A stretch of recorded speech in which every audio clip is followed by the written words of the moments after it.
Canelo, are you ready? ¿Está preparado? I was born ready.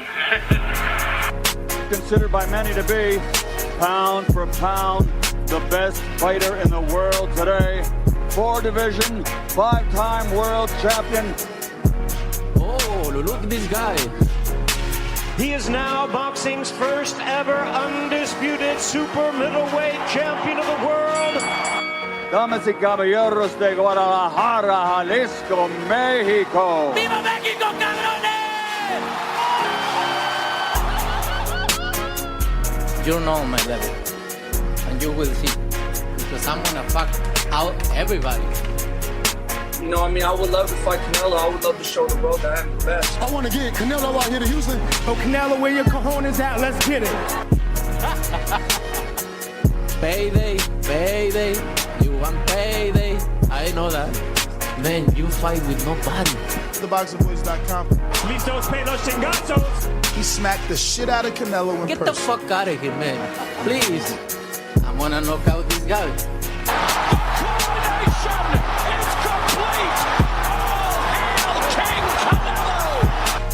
Mira, en este momento puedo hacer lo que yo quiera, ¿no? Saul Canelo Alvarez. SDS Promotions. That's funny? You think that's funny? A little bit. That shit was funny.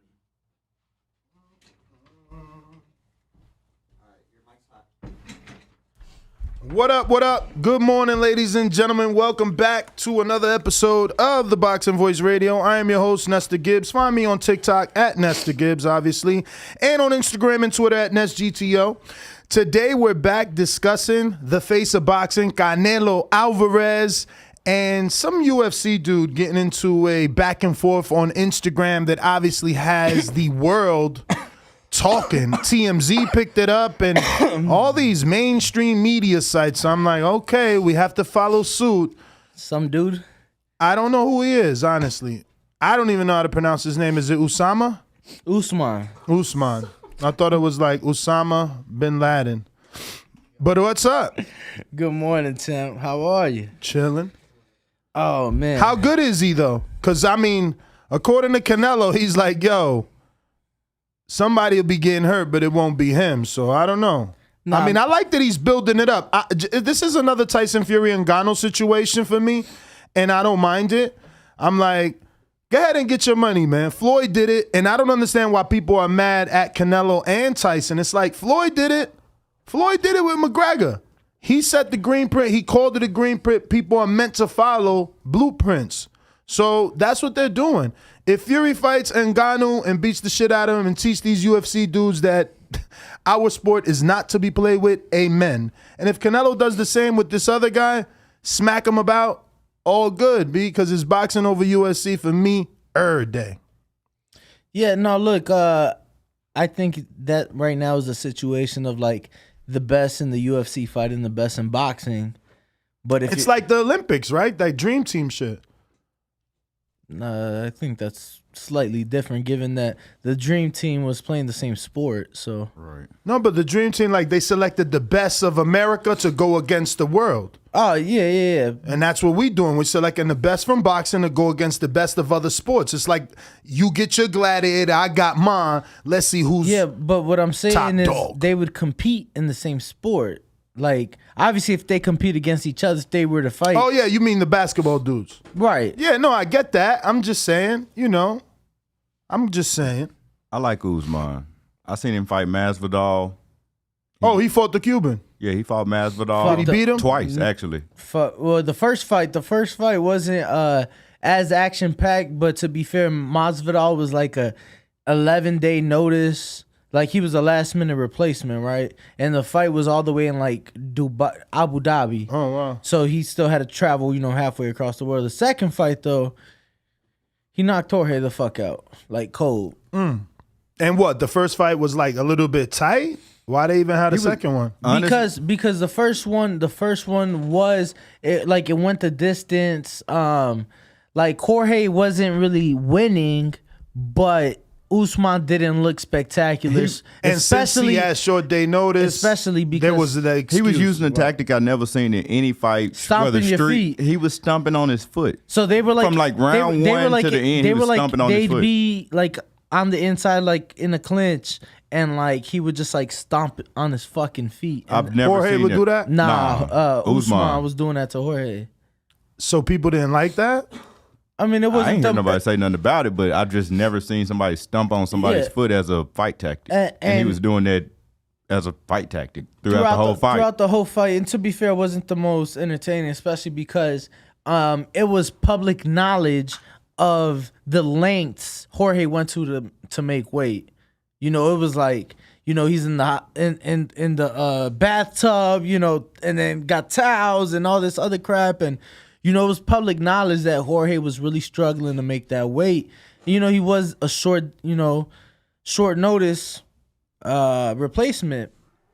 So they have the rematch, and then Usman knocks him out in the rematch. You know, he had two very tough fights, but entertaining fights against Kobe Covington. They have bad history, and you know, so they've had two fights as well. So People will So let me believe get a it. screen share to get back to topic, because this guy, I didn't know him. Usman is topic. I didn't know him, but like now that I'm reading his tweets, because I honestly I didn't know they went back and forth this much. We posted what we posted on Instagram, but these dudes kept going back and forth. yeah, we posted at the beginning. Yeah. But he's a clown.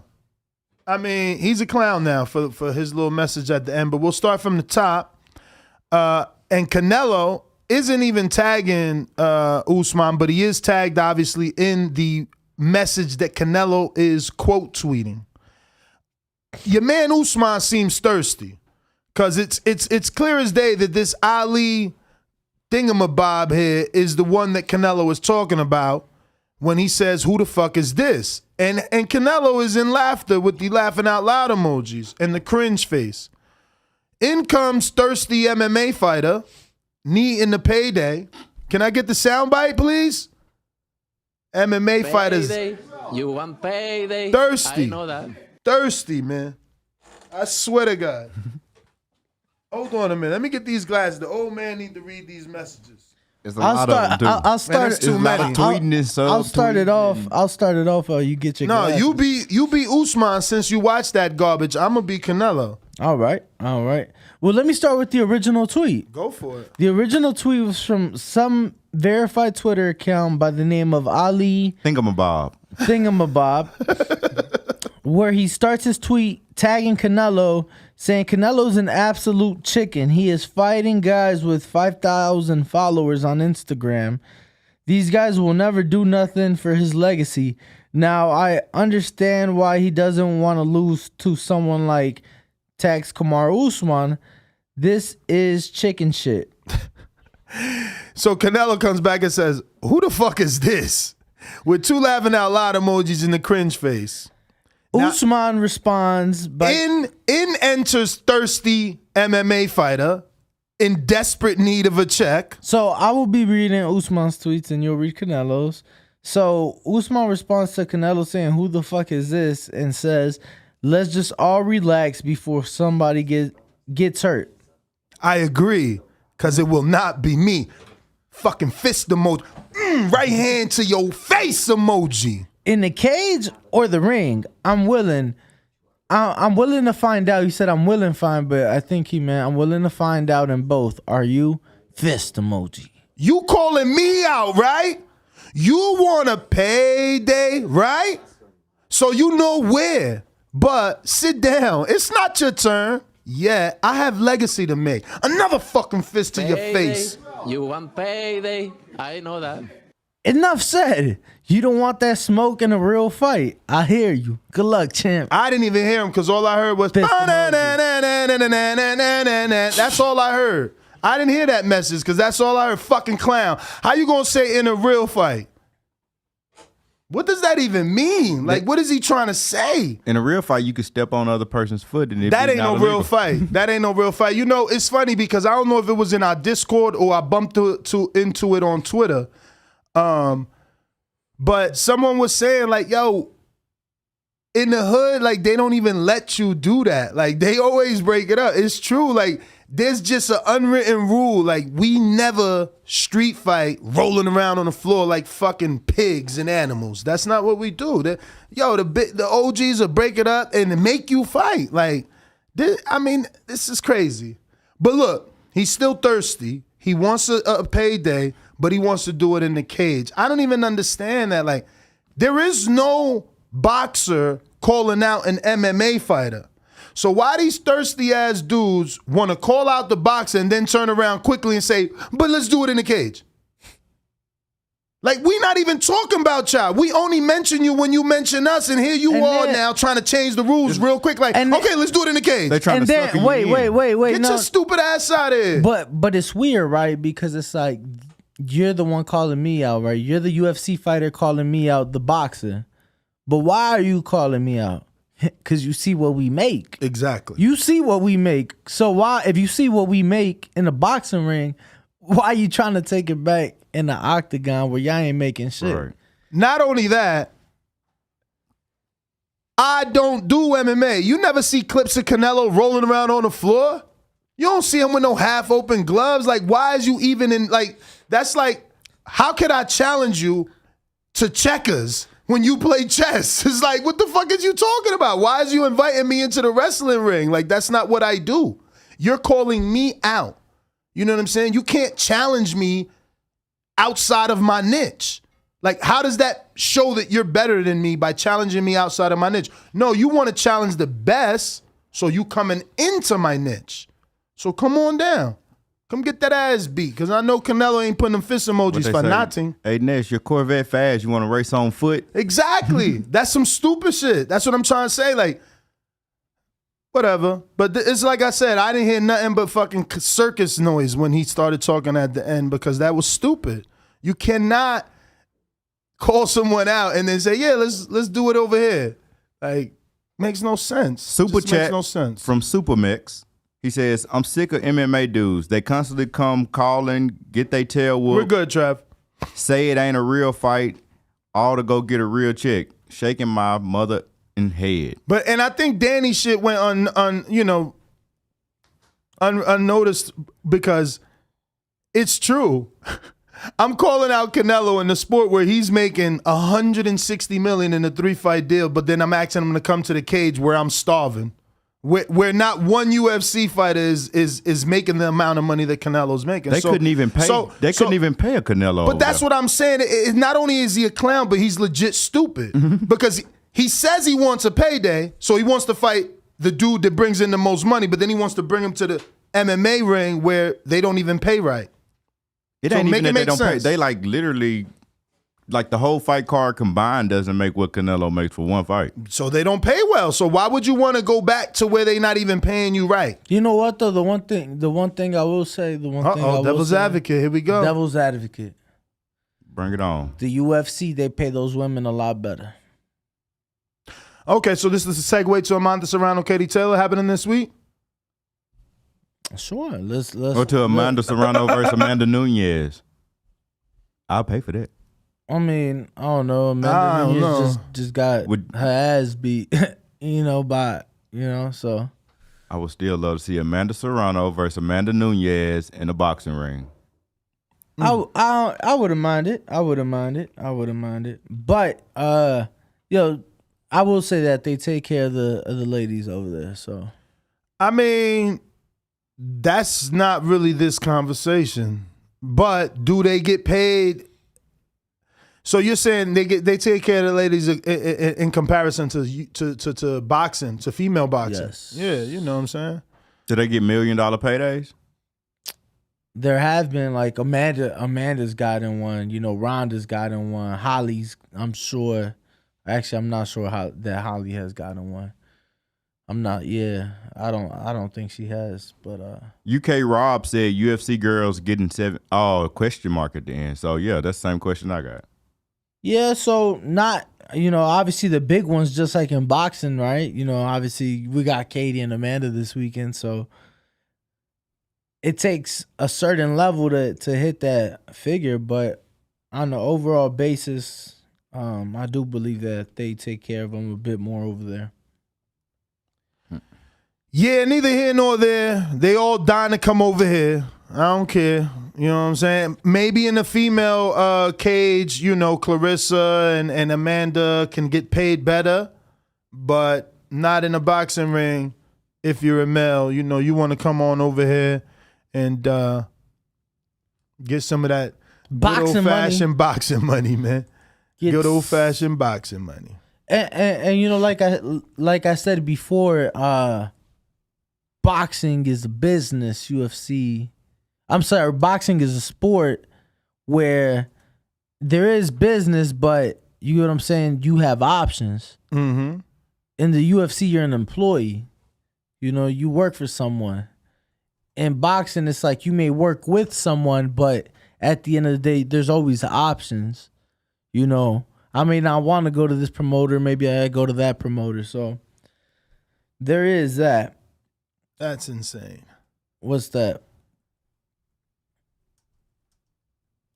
What's that? Analytics is crazy. Okay. You look upset, champ. Usman not doing what he expected Usman to do. No. Something else.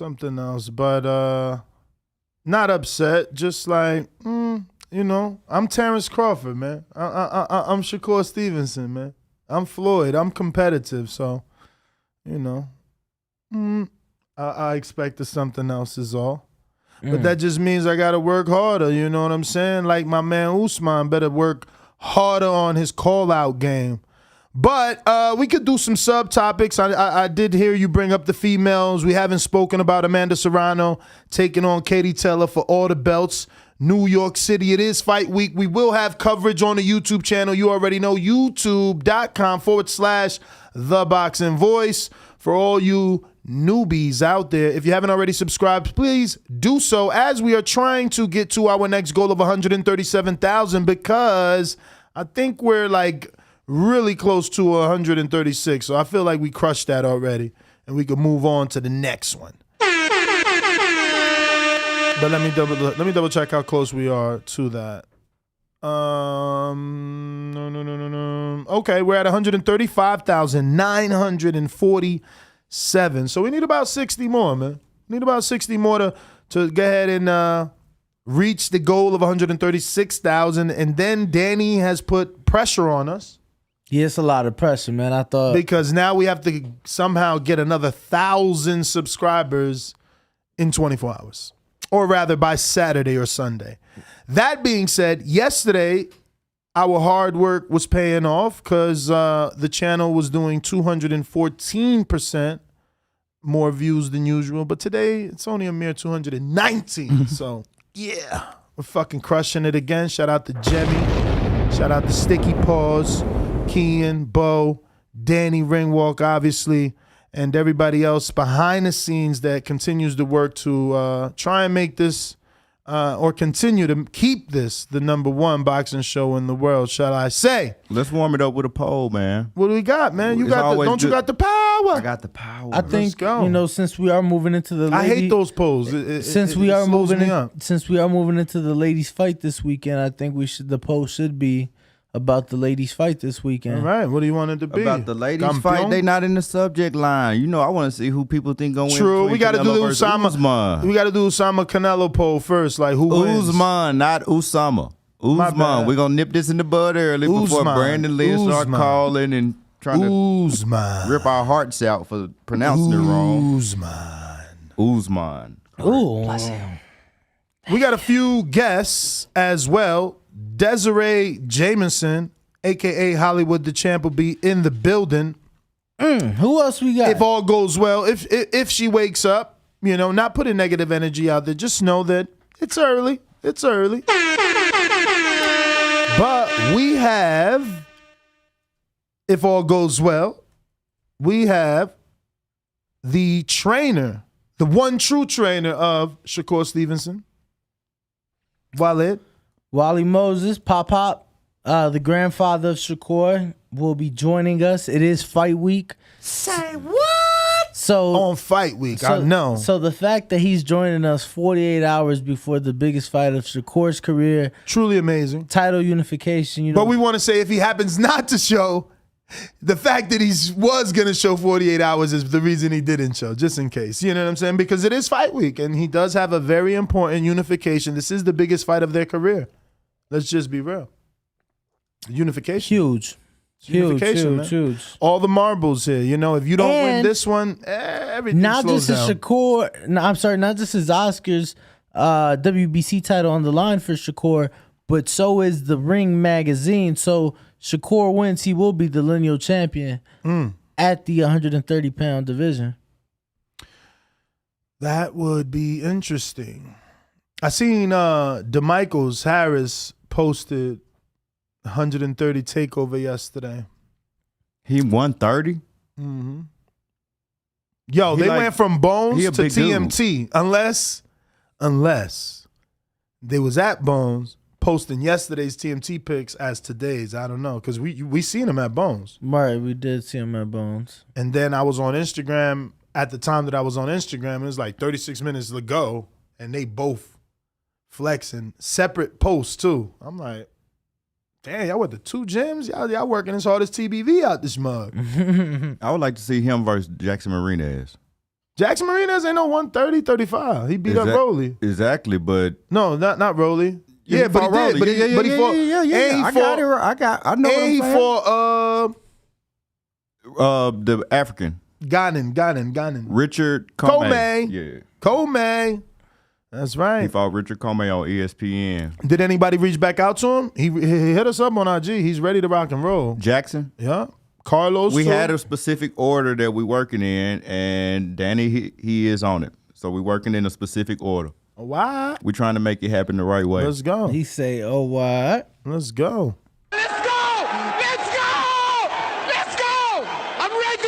Tens is in the chat saying Osama by knockout. Uh-huh. Wow. You wildin'. You are obviously not a true boxing fan. You wildin'. The slip is always going to be there, man. I got the Canelo payday that says Cartello by murder.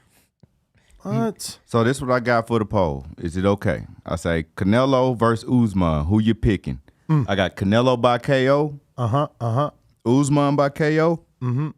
Not interested in the fight. Boo. All in the same little line. All right. That'll work. That'll work. Just three options. That works, man. Danny look like he wants something else. What you want? That's cool. What you want? What you want, Danny?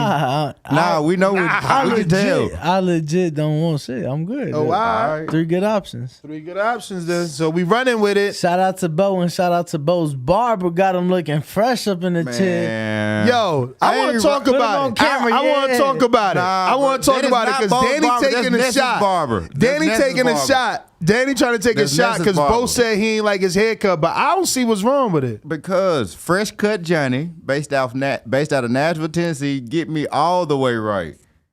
My man's yesterday, he cool. I'm looking at that shit on TV. That lineup look perfect. Ain't crispy. He good with the beard. He good with beard. Like, he blessed me on the beard. Bruh, I see that lineup perfect. Hey, take me off camera. I don't want to be on camera no more. I'm going to record from outside. He literally said, he's like, yo, I'm going to have to, I like that. He said, he pissed. I want my money back. I don't even see what's wrong with it. He said, and that's what he get though. Let's be real. No, I'm telling the audience. Yo, he talking about I'm gonna have to let my hair grow out now and shit. No, I'm telling the audience. First of all, who gets in the chair, audience, and goes like this? He's like, "This is what I want." And just but it was a picture of me with a haircut. It was like a perfect picture of myself with the exact blend. First of all, it wasn't no zoomed in shot. It was a legit picture. Like his girl took a picture of him on a nice summer day. The barber took the picture of my haircut. All right, on a nice summer day. It wasn't like, yo, a picture of his lineup or nothing. So he like, yo, and then you tell me, then Danny tells me, yo, get up and translate. So I get up and I translate the picture. And my man like, I said, "Bo, what you want me to tell you?" Like, nah. I showed him the picture already. I said, all right. So that's on you. You walk the plank. Yeah, he did say that. You walk the plank. He did say you that. walk the plank. Like, I wish I could what, get a screen what share. motherfucker in a right mind What in they that right don't mind? speak Spanish is going to let a So, non-English. if Let I me can't- finish. if Let I me can't give finish. him the Let audible, audience, I'm gonna give let him the visual. audience, let the audience hear me because you chose to do that. Even if I show you a fucking picture, I'm gonna be like, look, Papi, you see this? Papi You see my this? ass. You see this? Do that right here.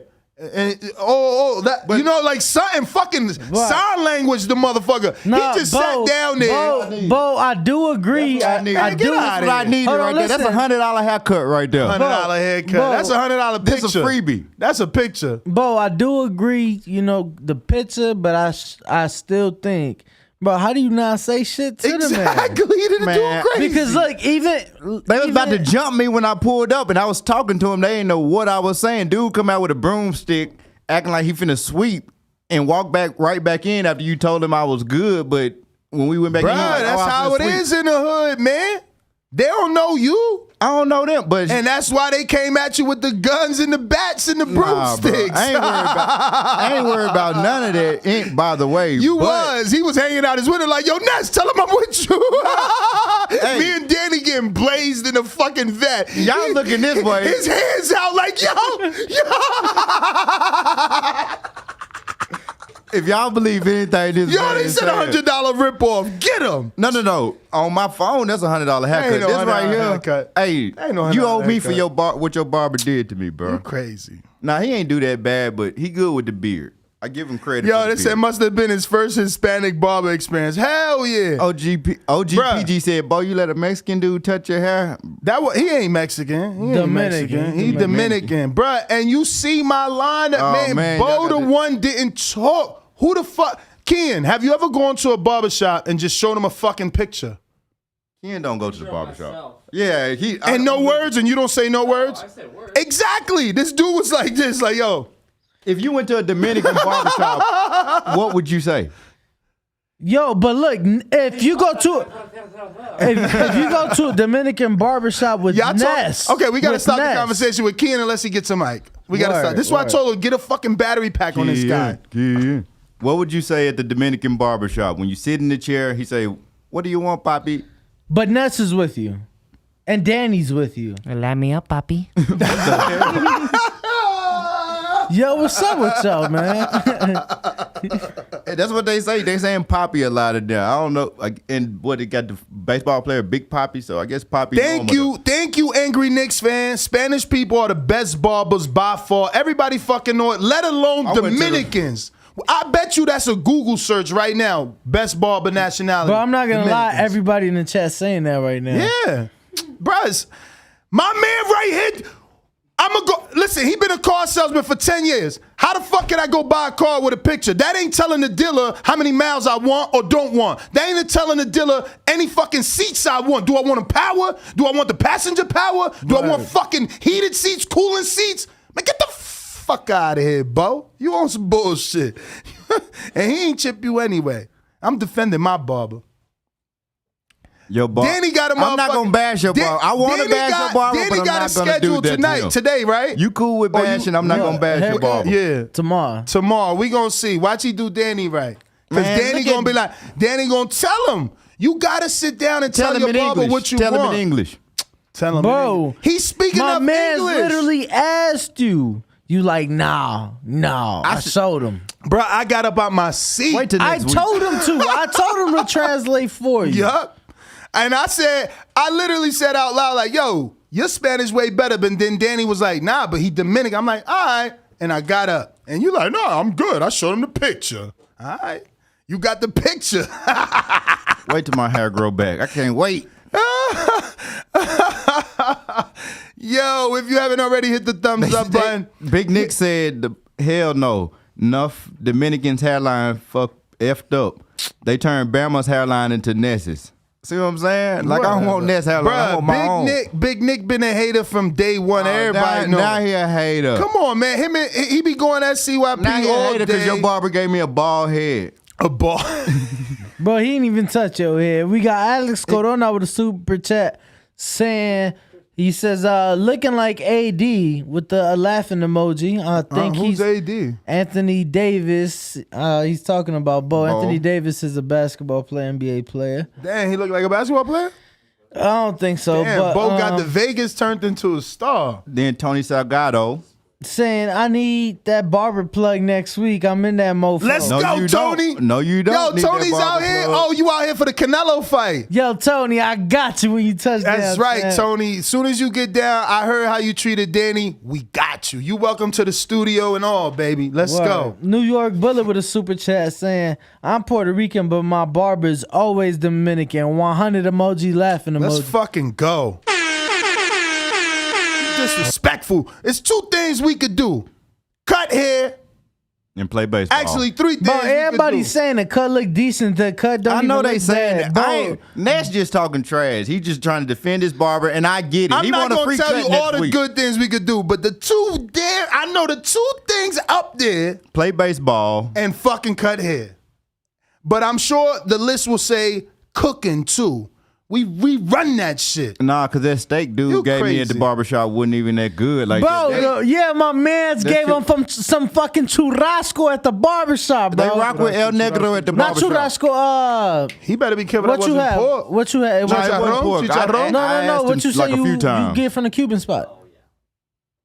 Oh, churrasco. Yeah, churrasco. How the fuck? He had it in his hand. Bro, yeah, and he gave him a piece, and he just ripped it off and fed it to Yeah, him. that's it. He brought you home. My man literally ate the steak out his hand. They rock with El Negro at the barbershop. He talking about El Negro. Yo, and that's what he said too. I introduced Danny. I'm like, yeah, these my 2 boys. This Danny, and he was like, El Negro. They rock with When we went to Silence. that's why I don't want to bash him. You know what I'm saying? I'm gonna let him like you can talk your trash, but I ain't gonna go into a bash and say. But everybody, they was because they was cool. Yeah. And if I ever need my beard lined up, I'm gonna go over that. my beard only. Need my beard lined up. Yeah, reckless. Bo Wild and he talking about he looking straight. That's what I'm saying. Chuck Supremacy with a super chat saying He just Bo want his ego stroke. He want y'all all to tell him his hairline look good. You brought the haircut up. I didn't bring the haircut That up. is And I don't true. think the haircut looks good. Danny thought it was gonna be funny. I did find it funny, but Chuck Supremacy saying, "Let me get that Major Pain cut." And midway through the cut, Ness walks back in the barbershop from smoking. Like midway through me getting my haircut, talking about, "Hey, Bo, what you think about that?" Like, man, I'm about to get up and choke everybody. That's what I think. But honestly, they was real cool though. Let me tell you my experience when Danny took me to his fucking Cuban barbershop. Yo, you know, look at my shit. Come on, this is simple shit. And let's tell everybody that wasn't. Man, you got a bald head. That wasn't, all they gotta do is that line wasn't up my first time. That 2 wasn't my lines. first time. And you can see my haircut is some simple shit. Bruh, when I got my eyes closed, when I opened my motherfucking eyes, that dude got the Andis.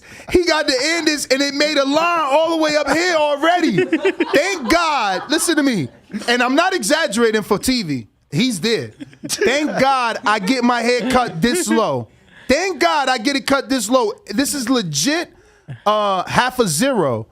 I'm like, bro, blend that shit out. What is you doing? I already told you don't try to fucking, because you know there's always a barber out there that think he gonna get your shit right. Like, bro, my shit he was trying to correct it. Yeah, my shit fucked up from birth. Like, you not getting that right. I got years of barbers thinking it. Leave that alone and do what I told you. I wake up and this motherfucker got that Andis up there. I was about to choke his little ass. He little as fuck too. Little old dude about to choke him. Like I said, yo. He's probably smaller, probably smaller than Ken. But wider too, because he's like chubby, old man chubby. Not old man either, because he's like in his 30s, late 30s. He probably your age. He probably your age. Nah, definitely not. Yeah. He wish he looked as good as this, bro. You know he don't look like me. You crazy.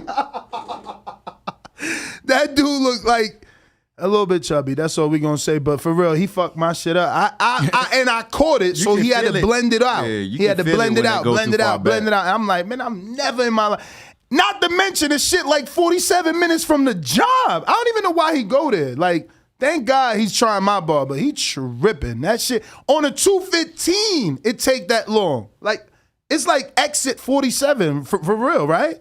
I don't know what exit is. No, it is. It is. I just know how to get there, but Yo, we on exit 15 right now. That's exit 47. Who the fuck goes to exit 47 from 15 for a cut? yeah, but this is bro, you literally have an expressway that cuts right through the city, straight across through there. You chose to drive in a big ass fat circle. Waves.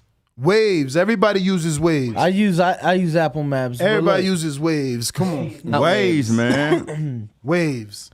But yeah, no, I used to live over there, so I've been going to this Cuban for the last fucking 7 years. Bruh.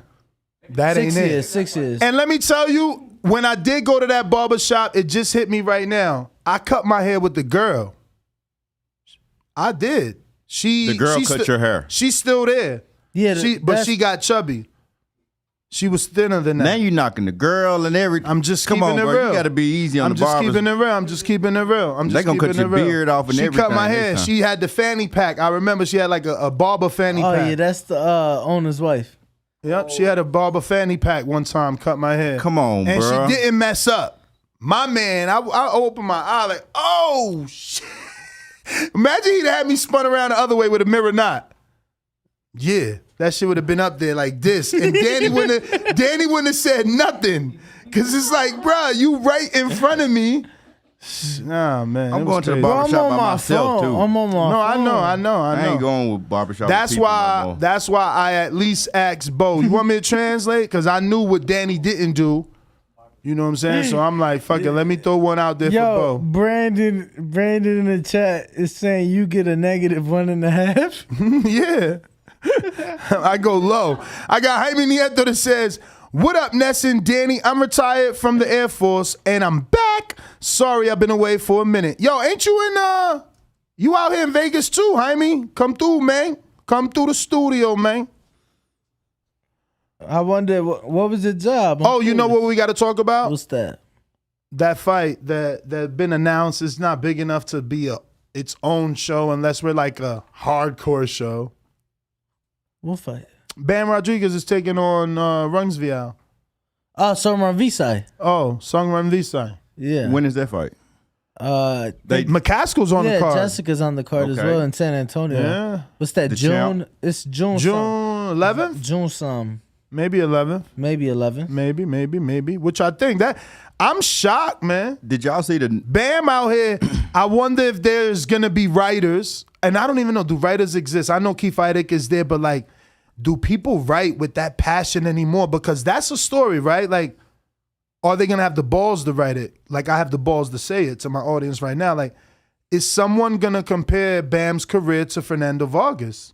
He's being trained by the same trainer. His career is being led by the same person, and he's going astronomically fast, just like Fernando Vargas. Is someone gonna at least question right now, before this fight happens, is this kid biting off too much, more than he can chew? Do you think he is? I mean, I don't know. What happened to Fernando? I mean, yeah, he eventually lost, but I don't think that Songran Visai is like, he just be quiet at us. Songran Visai is like, the man that beat the shit out of Chocolatito. A guy, and I'm talking about beat the shit out of Chocolatito. He beat him. The second fight, yeah, he beat him. Both fights. Shocked him in the first fight. First fight, he didn't lose. Shocked him in the first fight. You thought Songran Visai won. Shocked him in the first fight. Did you think Songran Visai won?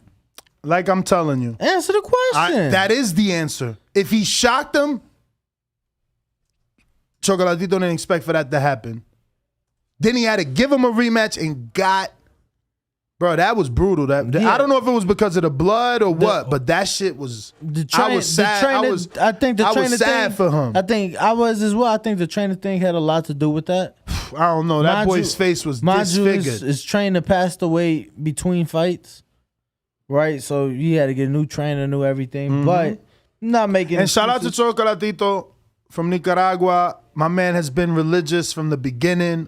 You know what I mean? And he's a good guy. Very humble person. You ever interviewed him? Absolutely. We should get him on now that you're like the king of Spanish, bro. I don't know about the king of Spanish. You good, bro. I definitely agree we should get him on. Yeah, man. I went to his fight in Dallas when he fought Estrada the second time. Mm-hmm. And I went as a fan because I wasn't trying to do the bubble shit, and I also wanted to see Jessica fight. So I went as a fan last year. And even though Estrada's a Mexican, I was rooting for Chocolatito, and I thought Chocolatito won that fight.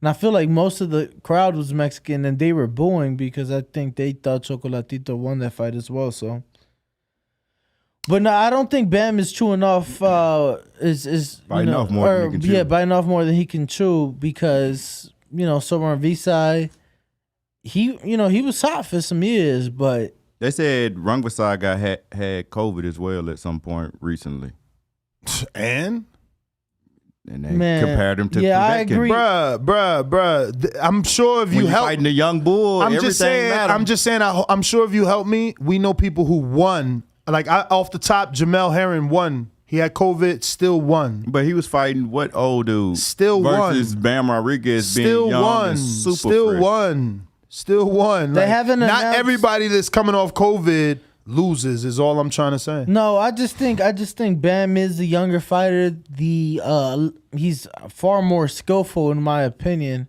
and I think that. But isn't Rungs Kit Kat? Isn't Kit Kat big as hell?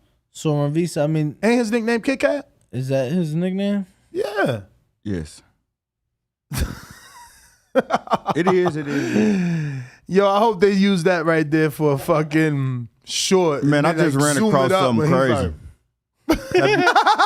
Did you ever see the Nestor Gibbs versus Troy Graham boxing match? It's on YouTube, literally. I'm finna send it to you. Take a look at it. You might want to screen share it as well. It's a real boxing match on YouTube. Whatever. Hey, I'm dead serious, bro. I just seen something. It was just really weird. Why was I on TikTok yesterday and it was a combat sport channel and they posted a clip of your man's and them, Tyrone Spong, and he's like in a kickboxing and he gets like knocked down. I seen that too. And I'm like, yo, he out of there, right? And he knocked the dude out. Knocked the dude clean the fuck out, yo. Like puts him to sleep. One punch. I'm like, now you want to see that fight. That's my man's Nestor Gibbs. That's my man. Now you want to see him get that fight. Run that clip, bro. Run it. I want to see who win. I couldn't watch it right now because the one I just sent to the TPV studio chat. We got to make sure Ken sees it because I think Ken will love it. I'm not running this shit. We have 282 votes so far on our Canelo versus Usman poll. 71% saying Canelo by KO. That should say. What'd it say? 71% say Canelo by KO. 25% say not interested in the fight. Bull. You famous, baby. You famous. 4%. Man, fuck this poll.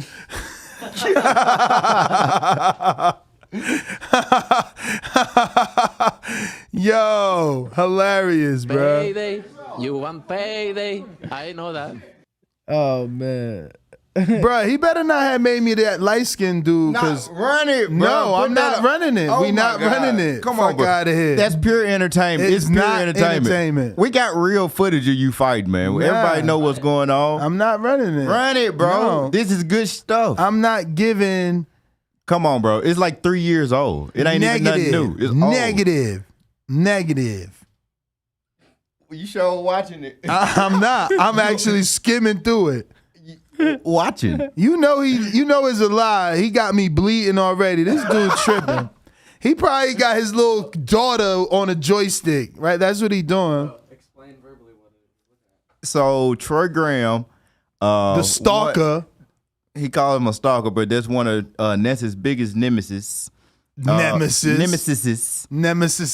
made a video. I assume Troy. I don't know who made it, but it's Troy versus Ness on Fight Night Champion or Fight Night 3, and they pretty much in the boxing ring fighting on YouTube. He won't screen share it. He should because it's pure entertainment. It looked corny, bro. It's good. That's and good we'll footage. get flagged. How you gonna get flagged for a video with 75 views, bruh? he could flag you, man. He not. If he did that, Troy, don't flag him, bro. That's it. Now it's not gonna get flagged.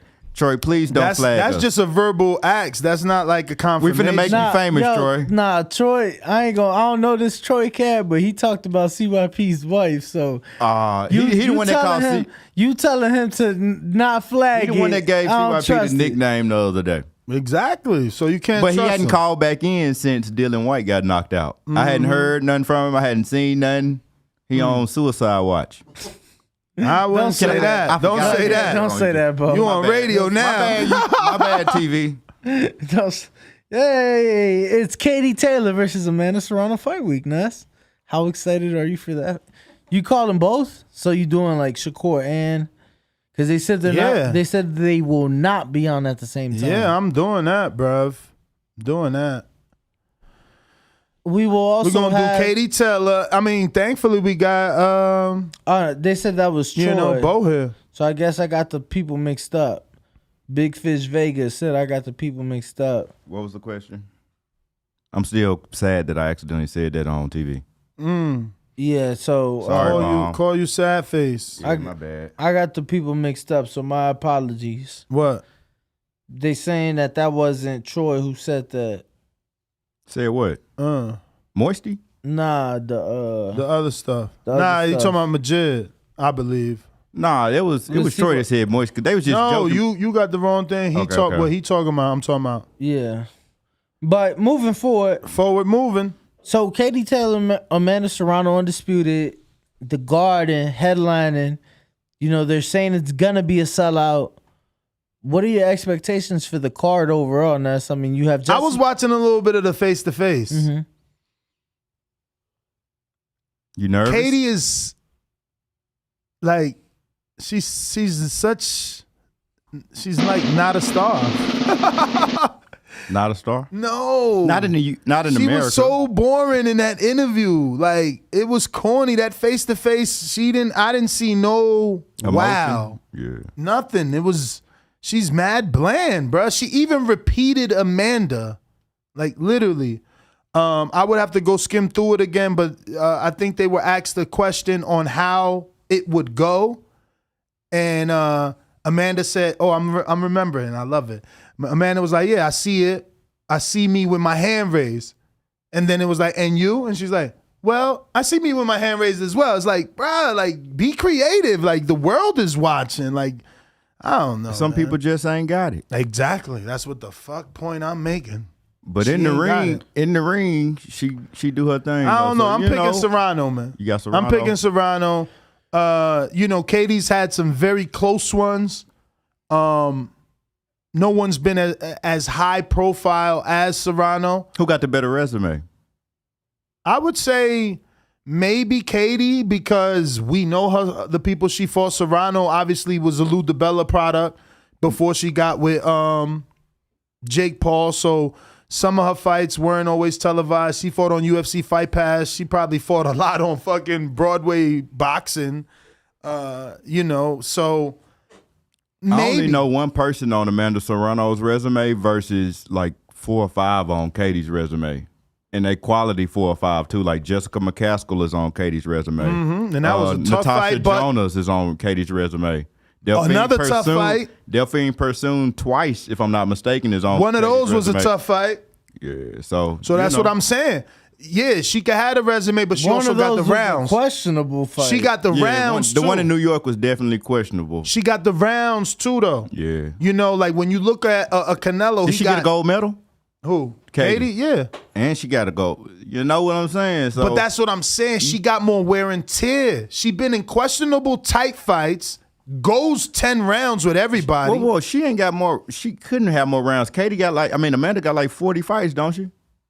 Like you said, with lesser opposition. So who taking more? Right. So who taking more punishment? So Amanda in 44 fights, only 182 rounds. Because she knocked girls out, unlike Katie. 30 knockouts. So 182 rounds. That's a lot of knockouts in women's boxing. And you seen what she did to that other girl's face? Made it look like an avatar. Yeah. So 44 fights. Legit.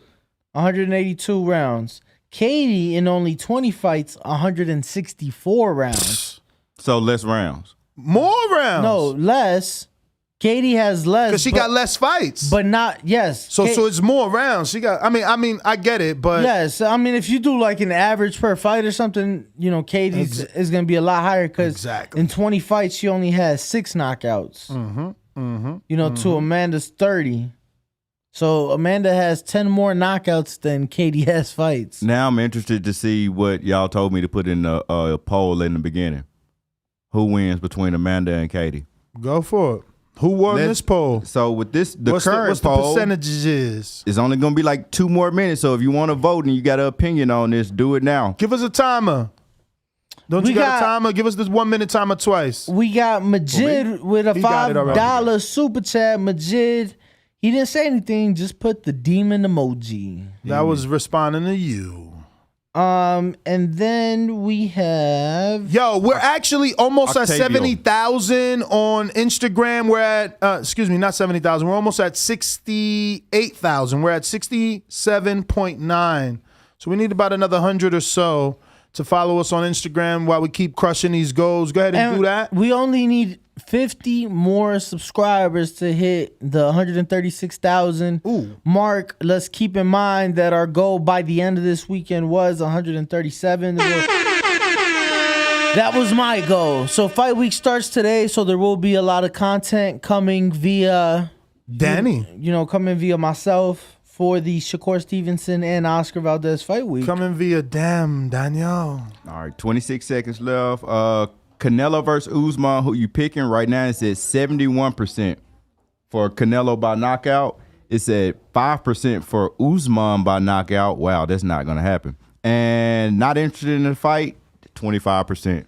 So more people not interested in it than people that think Usman going to win. Let me show you what Amanda Serrano did in her last fight. Well, to be fair, Bo, people may think Usman's going to win by decision. Yo, look at what Amanda Serrano did in her last fight. Understood. Didn't you make that? Nesta, of course, that's on my Instagram. Why'd you do that, Nesta?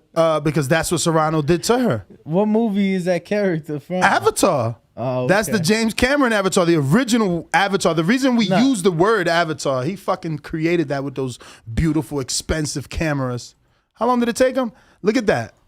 Look at that little girl did that to that bigger woman. And Amanda fights in Jordans. In Jordans, brand new ones at that. That's insane. Like, I've never seen that, especially not I'm somebody of a champion level. I'm interested to see exactly what Katie Taylor does because Katie is more amateur style than me. She's a lot of, action, activity, but it's pity pat. Amanda's going to sit down with that right hook from that southpaw stance. Just bring it down over the top, over that jab. We're going to see. I don't know. I'm going Amanda. But she's older, right? Is she 37 at this point? Amanda Serrano. I think she's 37. Is 33. Younger than Katie. What? Younger than Katie. No way. Katie's 35. I didn't mention that Katie also has Cindy Serrano, the sister of Amanda Serrano, on her record as well. Yeah, because Eddie beat Cindy. That's because Eddie did a 2-fight deal, and then once Cindy got through with the fight, all of a sudden the money issues became with Amanda and Katie fighting. So Jake had to step in a bunch of years later to get Amanda paid properly. Come on, man. But it looks like our first guest of the day may be in the building. And I just got the poll up, so while we, getting the next guest. Is that Desiree or is it Pop? Hollywood the champ. Hollywood the champ in the building. So, go for it. The poll is up. Katie Taylor versus Amanda Serrano. Who you got? Katie by KO, Amanda by KO. Man, Amanda by KO came in super fast. Katie by decision and Amanda by decision. Who you got? Who you got? Who you got? Who you picking? Katie by KO. Amanda. I mean, I want to believe that Amanda's going to do it by knockout, but this is the highest level she's been on. And, knockouts dissipate at this level. They disappear. You know what I'm saying? They're very non-existent. So, I don't know. I'm ready when you guys are so we can bring in our first guest of the day, Desiree the champ. She is actually 1-0, trains at a Bones Adams gym. She is trained by Coach Rodney, a good friend of ours. He also trains with Obviously, Devin Haney. There goes the champ. Oh. Good comment. Good slip. Slipped up Right under hand. that right hand, Danny. You better be careful. And she What's got the going on? rings What's going on? You can sit here. Appreciate it.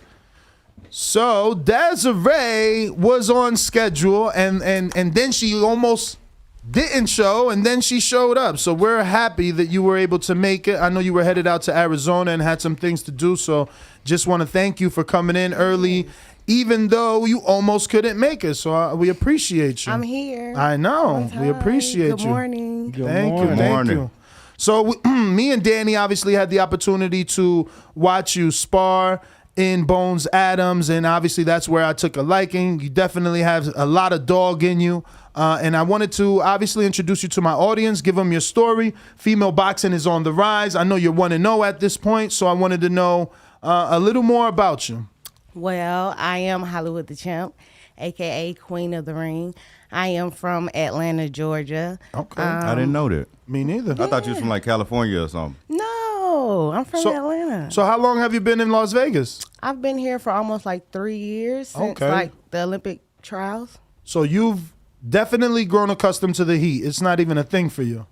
I still don't like it. Okay. Yeah. Okay. No, I'm actually asking for myself. I've only been out here maybe 5-6 weeks now, living permanently, and I haven't experienced the heat as a full-time resident. Obviously, I've always come in for fight weeks in May, but never really lived through this heat. So I'm just trying to prepare myself mentally by getting, Stay by the pool. I stay by the pool. Pool in my backyard. Stay right. There you go. Yeah. I have a pool, so I'm lucky. But how'd you link up with Rodney? A friend told me about him. My friend Callie, she told me about him. Okay. Rodney kind of reminds me of my old coach in Atlanta, Cannon. Okay. So like he brings that dog out of me and like make me work hard. So. And how long have you been training under his tutelage? Like maybe 3 months. Oh, so this is fresh. Yeah. Okay, so before him, who were you with? I was working with Mama's Boy. Oh, Dennis Douglas. Yeah. Okay. Well, his mom. Okay, with the mother. All right. Yeah. All right. And how did you link with her? Because they're from New Jersey. Yeah, well, actually, I was in Utah trying out for Team USA. Okay. And I saw his mom, like, training him in heels, and I was like, dang, she kind of fit me. Like, she can go with my profile. Like, let me hit her up. So I hit him up, and he was just like, if you come out here, just make sure you work. Like, she don't like nobody who don't work. So I came out here, and I outworked everybody. I outshined everybody who she was working with. And what made you go to Rodney? Why not stay with Mama's Boy's mom? Because Dennis is a hater. Okay. So some okay. personal shit. All right. So you're 1-0. When do you see yourself getting back in the ring? And who's your manager? Well, I'm currently not managed right now. Okay. Self-managed. Yeah. I hope to get back in the ring June or the end of May, fighting Kelsey Winstrom in California. Okay. Yeah. And how are you putting this together? I got a call. Okay. So is it going to be televised, not televised? Do you know? I don't Pay-per-view? know if it's going to be televised. I know it's for like a belt over there in California, a state belt. She's 1-0 also. So, yeah. Nice. All right. I'm ready to just go put in that work. For sure. So how'd you get into boxing first off? Talk about that. Well, I was just talking to my friend. She's about to fight, I think, May 14th. Chicken, if you guys know her. What's her real name? You don't know? Uh-oh. You just know a nickname. Is it on Instagram? Yeah, Slim Chicken, I think that's her name or something like that. She's fighting for a WBC. So we used to do fight night, underground fight night. In the A? What? Yeah, it's a lot of females that's pro right now who you guys don't know. I'm not gonna say their names, but we all came from like underground, like KOD, Atlanta, Chicken in Dallas. Like that's really like how I managed myself, because I was really doing this before, Before turning pro. You know the business. So you don't have a lot of amateur fights. You're going off. Oh, you do? I do. Oh, wow. Yeah, I do. How many? I seen you with a bunch of stuff on IG one day. I seen you pulling out trophies, pulling out belts. You was doing a lot of stuff, but you was like just showing all your achievements and accomplishments. Yeah. I seen you on IG a lot of different times with like Zab. I think it was with Zab or maybe Flat or. Yeah. Yeah, I seen you on there. Oh, because you did the callouts are mandatory? Yeah. You fought in that? No. I was about to say. When they started it or whatever, I was calling out a lot of people. Like, I am known for getting on people IG. Like, hey, you want to fight? Hey, you want to spar? Who were you calling out? Anybody, everybody who in 147. What was the biggest name that you actually got on an IG with Flats with? Well, nobody actually got on there with me. But I called out Mary McGee. Oh wow. I think KO is her name. He a Mary McGee fan. You are? Yeah. Really? What? You know. We like women's boxing. Mary McGee. We like women's boxing. And she's pretty. She fought hard in that fight, man. She literally just, it's so crazy. It's ironic. She just posted the highlight of her and Courtney, right? Is it Courtney or Cameron? Which one she fought? She fought Shannon Court.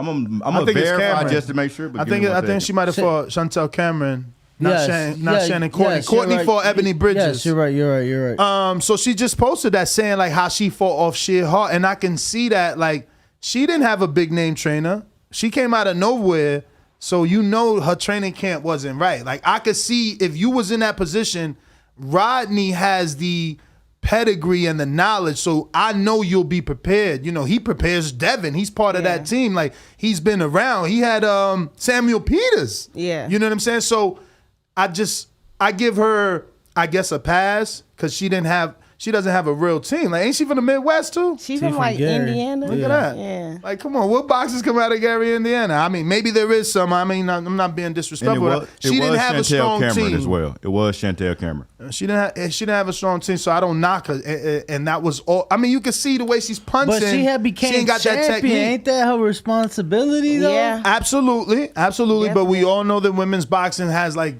20 girls in one division. Unlike like the middleweight division in the men's is over 1,500 men just at middleweight, just at 160. So it's a little different. That's why Ebony Bridges is already a champion. She's what, 7-0 now? I mean, excuse me, she has the one loss to Courtney.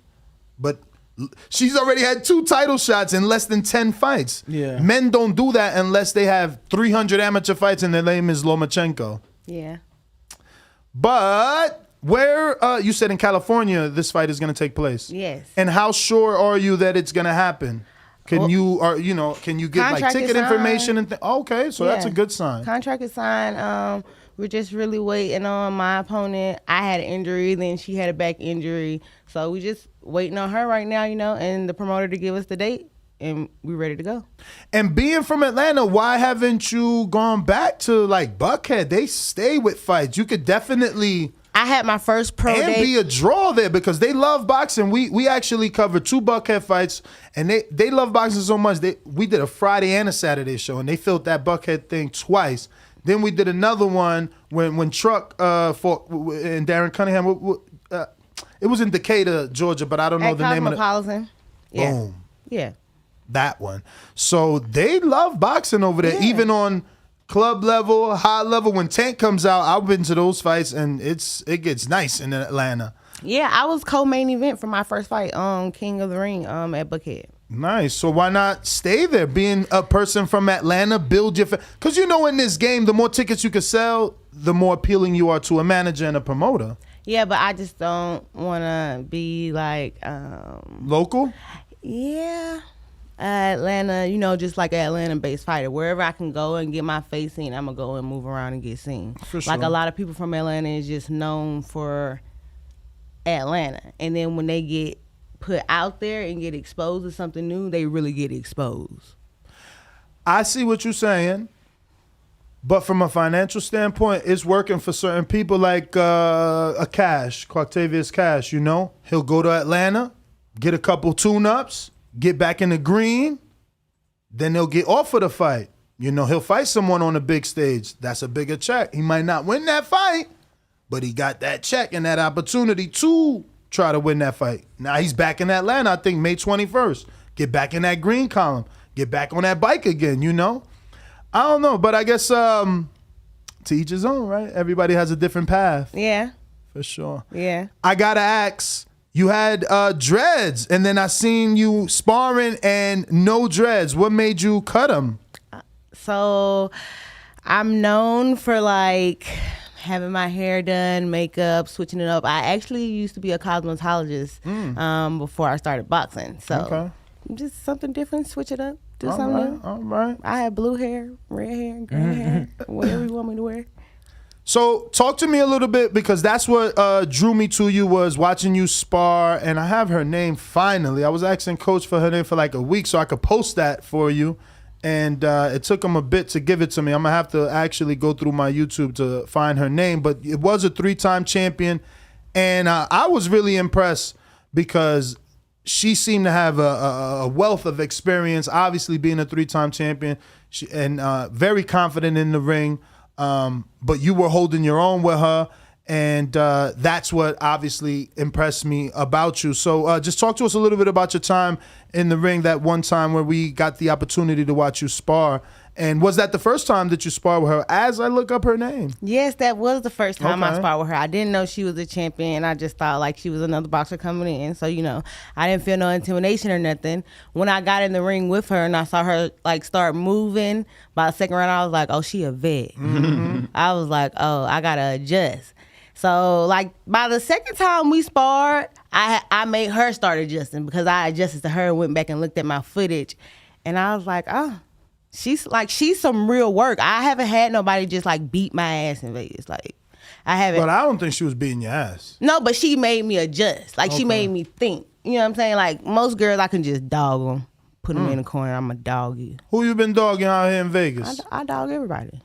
Who? Everybody. Mitchell. Oh, I dog we just had her in there. She a champion. Wait, y'all in the same weight class? I fought from 165 to 132. You could get down on what? You mean you used to fight? For the Olympic qualifiers, Okay. I fought 152 to 132. What would be your fight in May? 147. You know, women move divisions more. I did not think you was 47 though. Yeah? Really? What did you think? I thought you were in Clarissa's and everybody thinks that. I thought you was definitely in Franchon Cruiserweight or Marshall, like 68, 60. Thighs. It's just the thighs. She said it's just the thighs. The thickness. It's just the thighs, yeah. The thickness. So the woman you were sparring was Carolina Rodriguez from Venezuela, I believe, right? I'm gonna look. Or either Chile. I think they said You're Chile. right, Chilena. She was Chilena. Yeah. But she gave me those Sergio Martinez vibes. Did she give you that? Like, cause she had the hands down and she kept like her head off the line. Dancing. Yes. Yeah, she was a good mover. She was like salsa in there and like merengue. So my granddad, he's like my assistant coach too. He used to train Camacho them back in the day. Okay. And so he Hector? was junior nice. and senior. Okay. So he was telling me like trying to like tell me what her trainer was saying in Spanish or whatever, and like telling me like move like salsa. I'm like, I can't move like how she moving. She moving, but you know, I adjusted. Yeah, I think I don't know. Obviously, you can tell us with more detail if there was more to the adjustment. But I felt like what you did to counter that was put more pressure. Yeah. Okay. Yeah. Okay. Cause she's fast. She was. She's very fast. So I'm just like, if I could break her rhythm, then I mean it's cool. Like she told me, she was like, you got a lot of power. So I see now that she is 16-0, and she is from Santo de Chile. Yep, 16-0. I remember specifically now what you was doing on IG. Like, I've been over here trying to think about it. I'm like, I know I remember seeing her doing something. You was asking Siri your name, and Siri was like calling out your account. That's what was going on. But that was Fido. Like, yeah, I didn't know who y'all was, but that right there introduced me, and that's been a few years ago. So it's cool to see that you like pretty much self-promoting yourself on all multiple platforms outside of the ring as well. So yeah, salute to you. Thank you. Oh my God, not even she didn't look 118. There's no way she was 118 that day. She just had a baby, so yeah. Yeah, what? Yeah, she was 118. No. She's probably like 135, 140. She just had a baby. Yeah. So shout out to her for getting back in the ring. Like how long ago had a baby? Yeah. I don't know. I from the pictures I seen, it looked like the baby was recent. Like, you know, like a little baby. I don't know. I knew, listen, I didn't even know her. And I walked in before you was there. So I was watching her warm up. And I just kept telling him like, bro, that's a fighter. The way she was shadow boxing, she was turning them and just like you could see them popping back. I'm like, man, she's not no mom trying to warm up to do aerobics. And then you walked in. She was definitely a mom warming up. Yeah, she was, but no, not your average mom. Right. No, sir. What's the average mom? She can't fight like y'all. She ain't fucking shadowboxing like you guys. Like, she's not getting in the ring to spar. I mean, maybe you're a mom and so is she, but I am a mom. But you're not the average mom. The average mom's definitely not taking punches to the face because they want to. Well, I think typical, right, would be more because average, I don't know. Typical mom? I don't know. It just takes heart to do what you do. It's better said than typical or average. Not everyone can step through those ropes, Facts. It takes a certain type of person with a certain set of not only skills but mindset as well. You gotta have that dog in you. Mm-hmm. So I'm assuming that you might have to spar men from time to time because it's hard to get female work, or do you only spar women? No, I spar guys a lot.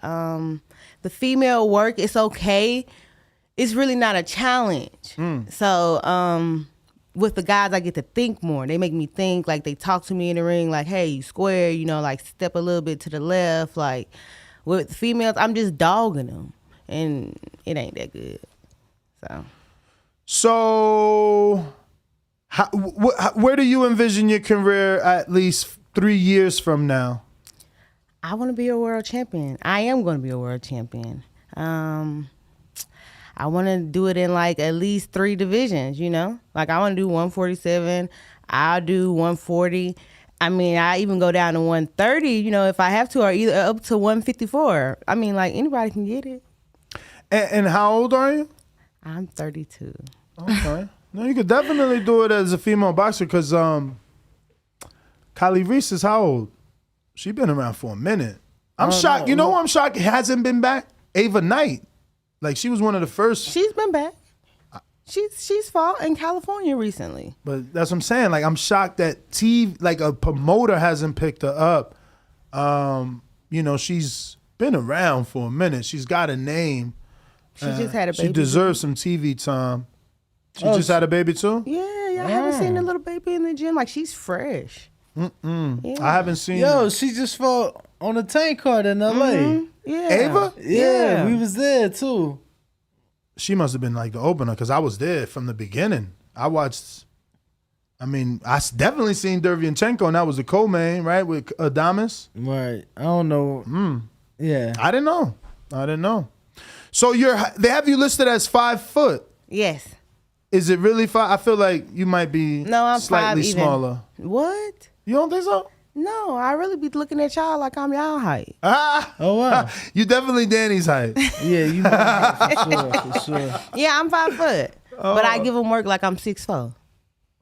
That's why we got you in here, man. I'm glad to hear that you actually have a fight announced because it gives our audience something to look forward to and obviously an opportunity to get to see what we seen.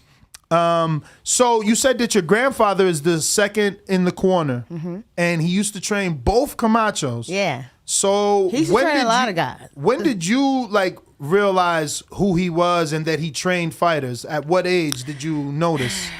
So growing up, girls couldn't box.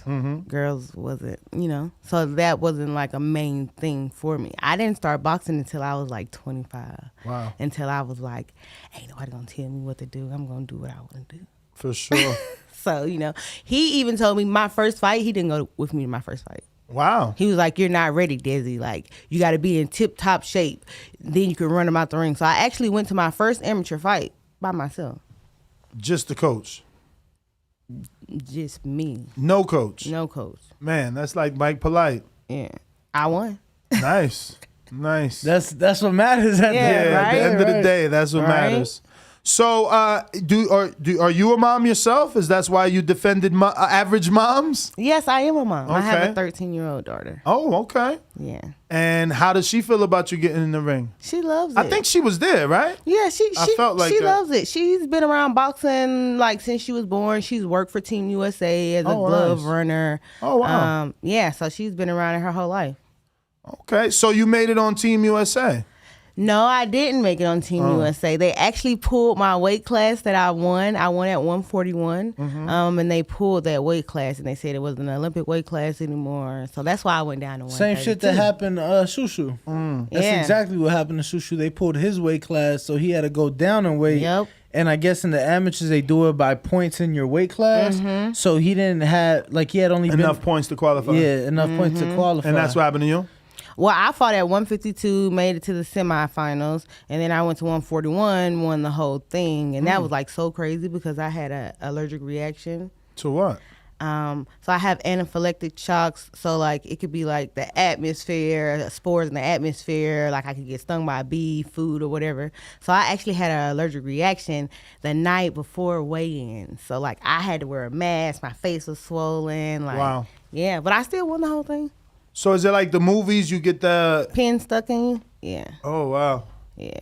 And then how many hours does it take for you to come down? Yeah. Well, I didn't get the pin stuck in me because it gives you adrenaline in you, and then when you go to test positive. Yeah, and then when you go to the hospital, they want to give you steroids. So I didn't take none of that, and I just took the risk because I was like, man, I came too far. You ain't take no Benadryl. You couldn't take no Benadryl. Well, they did give me Benadryl, but they have to give you steroids too, so your lungs and stuff can go down. But I was like, nah, because I got to make weight and can't be over. So I was like, we finna go in here and just do it.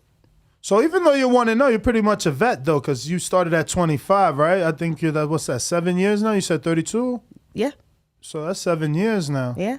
So you feel ready to get this going, because we get a lot of fighters in here that are prospects, the 1-0s, the 2-0s. They want to get 4 and 5 fights. Sometimes some even say, I don't know, what did Abdullah Mesa say the other day? I think he said he's getting 6 this year. So it's are you at the point where you want to speed things up, or are you wanting to take your own time because of, I don't know, whatever reasons? Do you want to? No, I do want to speed things up. I just had to take some time off because I had an injury and some issues and stuff going on. But I do want to speed things up, get my fights and stuff out the way, and get my belt, because I know I'm capable to get in there with the competition and at my weight class or any weight class and get it. So you're at 147. Yep. Currently only one champion undisputed, Jessica McCaskill. What do you think about, her and obviously just other girls in that weight, around that weight, that could be potential opponents for you down the line? And Jessica McCaskill is a dog. She's just a dog, and she got heart to me, you know what I'm saying? She keeps swinging, but I don't think that she's technically sound. The fight with what I seen with her and Katie Taylor, she just wasn't technically sound. Katie Taylor's technically sound, she's crisp and Champ, that fight was 5 years ago. Yeah, but still, even I'm sure you've improved. I get her though. Now. Jessica is more. Oh, yeah, she's a boom, fucking. boom, you know what I'm saying? boom. She's Margarito. Let's be real. Yeah, so she technical is Devin Haney. Yeah, you know what I'm saying? Right. Shakur Stevenson. That when you're thinking technically sound, but she's boxer puncher. If not, brawler. Yeah, she's a brawler. I don't want to say that because she brawler. A dog. Maybe she's boxer puncher, brawler, but maybe. That's debatable. I think when you attach the word brawler, a lot of people associate that with people that just don't have skill or don't have, they just throw bombs. They just throw. So She throw bombs. She throw bombs. She does throw bombs. That's for sure. Definitely throws bombs. Yeah. So speaking of Jessica McCaskill, have you ever spoken to her trainer, Rick Ramos? No, I actually tried to get in the tournament. They have some little house thing going on or whatever. Yeah. What happened? I didn't get nothing back. You reached out to him? Yeah. On DM? Yeah, I sent the email and the DM. I'm a hit him up. I actually literally just hit him up because I know he's seeking women. Yeah. For women, excuse me, for the Fight House thing, and yeah. And you're in that weight. Yeah, he's got a few. So that's like a lot of good work for me. I would love that work. Oh, we got to get you up in there. Yeah. Definitely. We're gonna make that connection. Hopefully he's not too busy. I just hit him up, see what happens. If not, we're gonna have to get Danny. He knows him from way back. If he don't answer me, he can't duck Danny. Yo, matter of fact, don't he owe us hats and shit? I never got my hoodie, yo. I'm text Rick right now. At least you got your hoodie. I never got my fucking Rick Ramos boxing hoodie, bro. I want my hat. So, Desiree, speaking of merchandise, have you decided to make any, or are you looking to put the record together before you start selling merch? Well, I actually have Gotta be an entrepreneur. Everybody know that's what I am. You know, like I've never worked a 9-to-5. Okay. So I've always been a hustler. You know. Nice. No Wendy's, no McDonald's, no Taco Bell. I've never. No Louis Vuitton But you store. eat it. I never. No. What? No. So you never ate McDonald's? I don't eat McDonald's anymore. You're a professional boxer, I have bro. a plant power, Bruh, power plant like right down the street from my house. Even Shakur, we was just at Shakur's house. He was beating the shit out of us in spades, and he's like, the only thing he can't wait to eat is pizza. Pizza and soul food. Fighters want to cheat too. Yeah, but I don't eat McDonald's. I can't date you. I need a girl that ain't. I will say, I need a girl that wants a number 2. Women, you ain't afraid to have a number 2 with especially me. women with kids. The 2 cheeseburgers? The 2 cheeseburger meal. If we can't split a 2 cheeseburger meal, it ain't real. Yeah, you wow. A vegan cheeseburger. A vegan cheeseburger. There you vegan? go. No. At least she's The saying we vegan could do cheeseburgers it. are There you good. go, They have guys. That's what yeah. they wanted to hear right there. That she's still down to go to McDonald's. She's like, vegan cheeseburger at McDonald's. They don't have a vegan cheeseburger. Well, at we gonna find a McDonald's. McDonald's at one. No, Burger King got the Impossible Ew, Burger. No. Not good. Impossible Let Burgers. me put y'all on. It's a place out here in Vegas. I think it's called Plant Power or Power Plant. It's the first fast food vegan. Oh my god. What about? So you vegan? No, she just said no. I eat meat like. But I was about to say, what about you don't look vegan. in Atlanta? They got the place. No disrespect to nobody, but Slutty Vegan in Atlanta. You ever seen the stuff they got? Yeah, I've never been there. I It look had good. that. Yeah. It look good. Are you talking about because you bought it from? Were you at the fight that night? Slutty Vegan was a sponsor at one of the times I was commentating. I would never. I never. They had make it, but- wraps, right? The food truck. They make I don't know. everything. Like I don't know. I seen I it. thought it I've was a never ate there. restaurant. Before. Nah, they had like truck. this punani wrap. And I bought it. I swear to God, That's I the bought it names for because all of the them. name. All the names. I bought it like, because of the kinda name, crazy but like that damn thing was hot. And I guess they wanted it to be because of the name, but it was too spicy for me. That shit was too spicy. What? Nah, it was I forgot to text him the address. Oh, he answered you? Because if he answered, you know we need to ask him about. No, not Desiree. Rick. Not Rick. Pop. Okay. So I'm just doing. You ain't got no gear or nothing like that. You got gear like Hollywood the Champ. You know, I attire could have and things brought like y'all. that. I should have brought. No, y'all. not for us. I'm just saying in general. Do you sell like you got merch? Well, so I do have merch. I make my own merch. Okay. I would expect that. Yeah, You seem to be creative.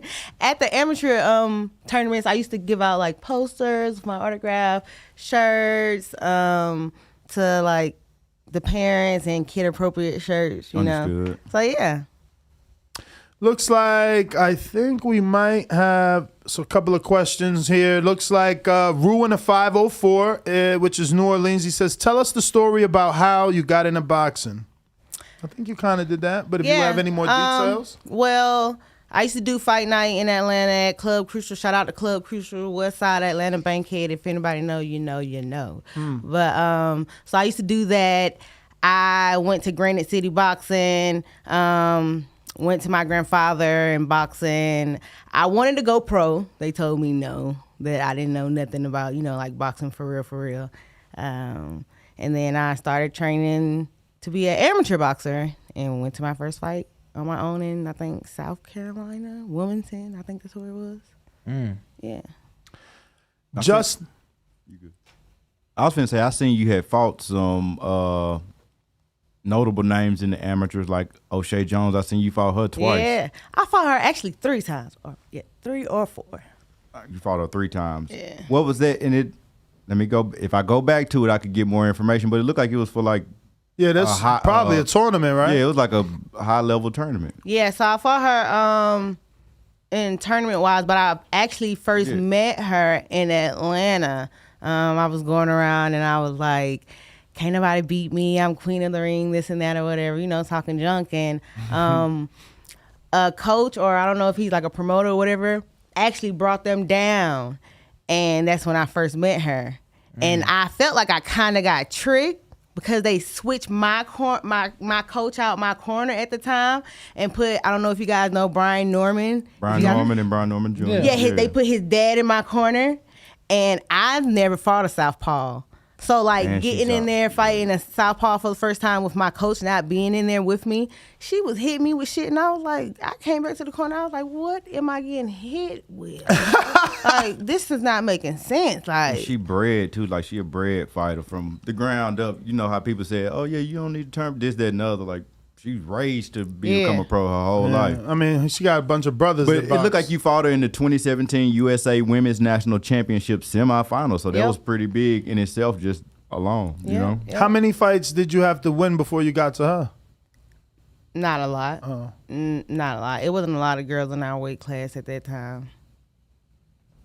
Okay. What is it that you think, we were talking about it earlier, so today's topic was Canelo, Kamaru Usman, and we were saying how all the UFC fighters want to come over to boxing, and I said, I feel like obviously boxing is where the money's at for the guys, but I think the UFC pays better for the women overall for the women, but obviously it's popular in itself in the UFC. What do you think needs to happen in boxing in order to be able to grow women's boxing? And obviously I think this weekend helps having a huge card like we do, but we'll get to that.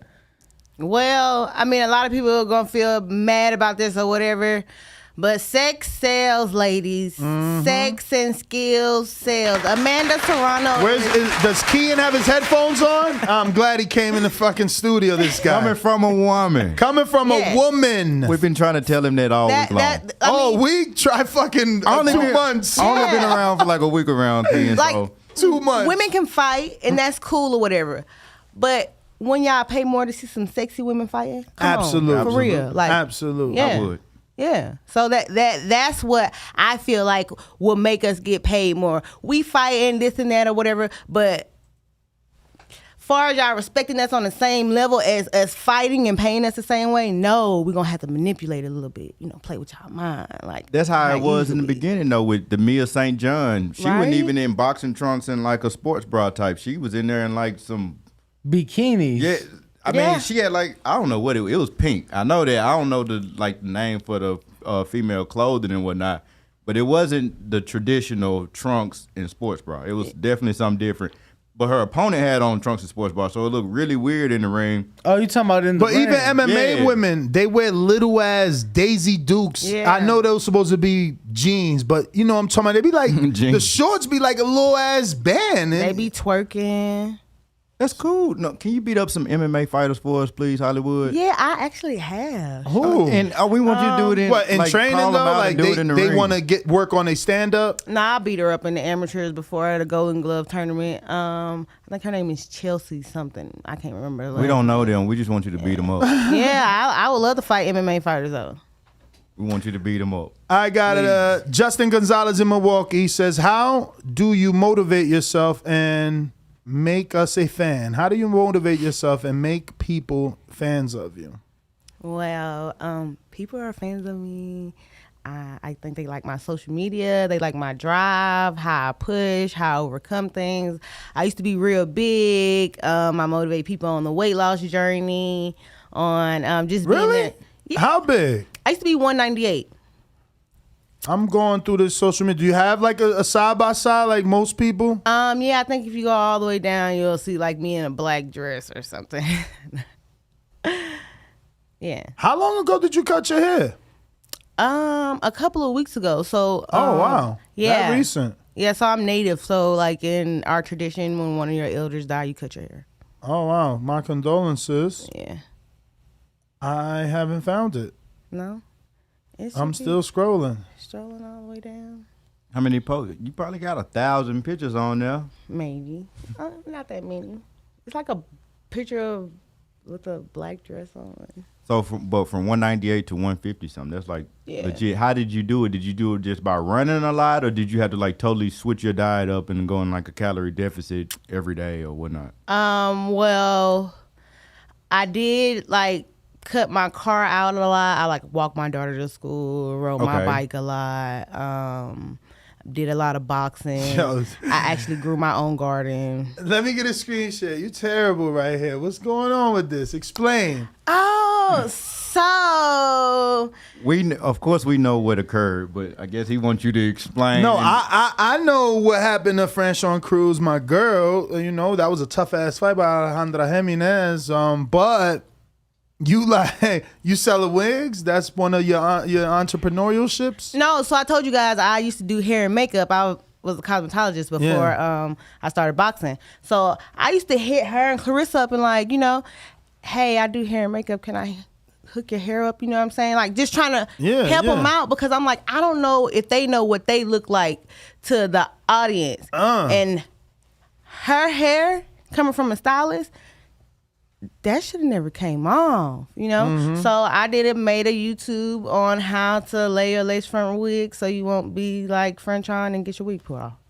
And legit. How did she receive that? So she decided to come at me. We had a back and forth. Like she put up some troll pictures of me and was like, yeah, this is Hollywood the champ. And, you know, so I had to hear the back. You know, I'm from Atlanta, so we Joan. So I had to hit her with the Rick James picture side by side, showing her, look, you look like Rick James. Like with the curly hair. And you know she be wearing that curly hair. Travis, once again, please. So you lost too much weight because you don't look like this no more. I mean, you know, I don't think you. That's from 227 weeks ago. That's a lot of years. No, but about the before, the after is from that long ago. No, I know. Well, the post has been out for 227. How many 52s in there? Oh my God. That's at least 4 years. It's like December 2017. You look taller when you was bigger. That's 198 over there. Yeah. And how much is the after? Over here, I fought. 143. I was like 140, but I fought at that tournament at 152. So yeah. Oh, you know Hardhead Martin? Hardhead Martin. Right here, look. Sean, isn't it Mason? I think it's Sean Martin. Sean Martin, no, he fought in Atlanta too. He's from out there. Sean Mason. No, it's Martin. Sean Martin. I don't know. I know a lot of people. Or they just follow you, the champ. Yeah. Well, we got more questions. Looks like the best dad ever. Hey, Shortcake. Hey, Daddy. That's it. He gonna cut that out. That's gonna be his ringtone. Hey, Daddy. If you had a hit list for this year, who would be on it and why? Keep dogging him, champ. Mary McGee. Yo, ain't she taller than you, champ? Who cares? But Everybody's taller than me. O'Shea's taller than me. I fought a girl named Jill Stafford who's like taller than you. Like, come on. But I'm saying she at 30. She's at 40. Yeah. She's at 40. Yeah, that's right. Oh yeah, that's easy. Yeah. That's an easy fight. But Mary McGee just came off a title defense. She not gonna turn around to a 1-0. You gotta stack them up. Yeah, I'm gonna stack them up. But she's on that list. Who else? Let's see who else is at 147. I gotta get Kelsey Winstrom out the way. Stevie Coleman out the way. I think her name is Rick. Got a girl named Summer, right? Summer Lynn, but she like 7-0 right now. She at 147 too, right? Yeah, she at 47. She got to get out the way too. Who else? It's a hit list. Look at Danny. Danny don't know how to act. He from Chicago. O'Shea finna turn pro, so you know what I'm saying. I got to get back with that. You know what I'm saying. Tika Hemingway actually hit me up about fighting, but she's a little bit higher up in the weight class. So if I want to go higher up a little bit, maybe her. And anybody else who want to get it. You the can woman. Anybody can get it. For real. What time is it in Chicago right now? 9:30. What's up with Rick, man? What's up, Rick? He watching the show, bro. I He know. ain't checking his phone. He watching the show. Because you said you had. I hit him. Yeah. I hit him. He ain't hit me back. I'm like, damn, maybe it's because it's 7. I'm like, hold on, you in Chicago, man. Brandon Maurice in Cincinnati says, do women fighters follow the no sex during training camp rule like the male boxers? Yeah. Really? Yeah. Wilder didn't follow that. Wilder said, he did his thing. That's why never mind. It's not my business. James Valdez. What you laughing at, Danny? Nah, just received the notification. That's all. James Valdez from San Antonio, Texas says, Katie versus Amanda, who wins and how? That's a tough one. You ever work with either of them? No. But a while back when Amanda's sister fought Katie, I actually hit Amanda up and was like, are you going to get that lick back for your sister? And she actually responded. And I didn't think she was going to respond. And she was like, Hollywood the champ, I don't need to get no lick back for my sister. So, wow. Actually, I just creeped back on her post the other day, and I was like, I see you going to get that lick back for your sister. So I hope she actually wins for her sister. Do you think she can win? Yeah. Okay. Yeah, because she a dog, you know what I'm saying? Like, You believe her power? In her power? Yeah, I seen her hit a girl that I've been sparring recently, earlier in her career. I ain't never seen nobody get knocked out like that. Yeah. Coach Myers in Connecticut says, what made you start twerking after your win? Laugh out loud. And will that be your signature going forward? Twerking after every win like Tio does a backflip. Yes, that is my signature. Everybody knows me for twerking. I mean, when I used to do fight night or whatever, like celebrities used to be there, like Young Thug, Lil Baby, everybody, like for real. So yeah, I got footage on that on my page or whatever. So like that's my thing. Like I twerk. Like I like to. That's my celebration. Turn up the crowd. Like that's what y'all want to see. Gotta do that on ESPN. You must got some. This is in Buckhead, I'm assuming. Yes, it is. I am the hot girl of boxing. Shout out to World Combat Sports, right? He took this picture for Perfect. you. And what you say? I still got them knees like Megan Thee Stallion. Yep. She got Danny blushing in studio. Y'all didn't see the fit That's though. funny, Y'all didn't see though. the fit. It's all like tassels in the back. Nah, is this the same outfit? Yeah. So MCM in the front, and then all the back is like. What does fringes. MCM stand for? Just like the MCM. No, like, it's a designer. Bro. Okay. I'm older than y'all. Somebody just Well, paid. you should have worn it back in the day. Then. Somebody just paid $5. The same guy who said, Best that ever? Yeah. Best that ever? He said, "Don't get yourself and me in trouble with the heart eye emojis." All love. Cash App. Oh, Desi Shines. He said, all love. You got a new fan here. Time to take over. Hey, that's right. I'm ready. All right, let me see. I got New York Bullet, obviously in New York, says, what's up, champ? Who are some of the fighters you looked up to that motivated you to box? Blessings. I actually used to look up to Clarissa Shields. Oh, okay. Yeah, until she got rude. Like, I didn't know that her attitude was rude like that. Like, I actually made a candle of, like, homaging her when she went to the Olympics with all the black girls and stuff like that on there. But she just kind of rude. How was she rude to you? She just, no, her attitude is just, like, rude. Like, she's rude. Like, even one of my friends who's a journalist tried to, like, do an interview with her or whatever, and she was, like, just rude to him. Like, she's not. Was it the same day? But do you think? I was gonna tell you, she just might have been having a bad day. I was just gonna say, do you think, and can you find yourself maybe giving her a pass? Because I feel like Clarissa was the first female boxer outside of Amia St. John and Christine Martin to put female boxing on her back, bring it back to television. I think her second fight was televised, or her first fight with Franchon Cruz. Wasn't that on Showtime? no, that was HBO, but that was like YouTube. Okay, I mean, It wasn't televised? I thought No. it was televised. but it was, HBO's YouTube. HBO was the king of boxing back then, and that's what I mean. Like, she's consistently been in the limelight, in the eyes of the camera, and I don't think she had it easy, right? Like, Floyd is from Michigan, and he fucking signed Savannah Marshall. Floyd is from Michigan, and he didn't even, endorse, so to Attitude. speak. He didn't even endorse Clarissa. So I believe back to the attitude that's where it comes from, where it's like she has this me against the world. That's why she created the GOAT. Like, people like Floyd, journalists, you don't want to recognize how good I am. I'm gonna just show you in the ring, and I think she's got a little bit of an attitude because there's a chip on her shoulder. She doesn't get the respect that the men do, right? She calls herself the GOAT. She's done more than 90% of the male boxers out there. She doesn't get paid like them. She doesn't get the recognition. No one considers her a star like some of these men that do less. Like, she's done way more than 10. And why do you think? Just be honest. Why do I think what? She hasn't got the recognition. Be honest. Because female boxing isn't getting the push that it deserves. And I don't think because, honestly, I mean, if she was Mexican or of another descent, I think that she'd be pushed a little harder. I'm going to just be real. Because look at Alejandra Jimenez, right? All she had to do was be Mexican and part of the LGBTQ community. And it was like, no, she didn't cheat even when the test result came back. They didn't give French on her belt. It was a whole investigation. The WBC came out to defend her. Boxing, super political and is definitely racial in a sense because, Mexicans support their own, Puerto Ricans support their own, so yeah, she needs a fan base.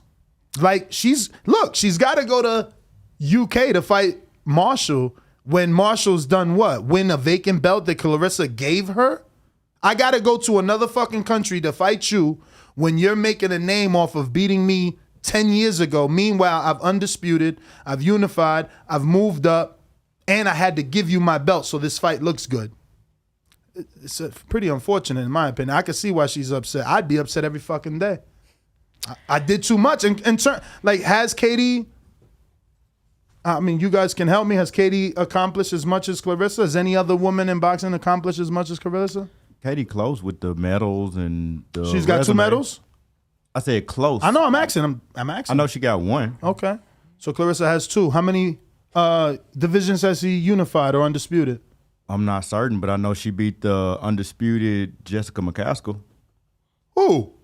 Katie Taylor. No, she beat her when Jessica McCaskill was a prospect. Stop I'm that. just saying, Jessica McCaskill is undisputed right now. Correct? Yeah, but she didn't beat her. Cool, that's what I mean. I didn't think I'm just trying to be technical for those listening. Any casual, I don't want them to assume Katie beat an undisputed champion. But she did beat the person who became undisputed. No, she definitely beat a current undisputed champion. And one can say that Clarissa beat Franchon, and Franchon's about to... I'm not saying... Yeah. I'm not arguing for Katie. He asked the question, what has she accomplished? And I was just... Yeah, I just ain't like the way you phrased it. She ain't beat an undisputed. She beat a prospect. McCaskill was a prospect with a small start too. She's LOX. She was living off experience. Fight McCaskill now.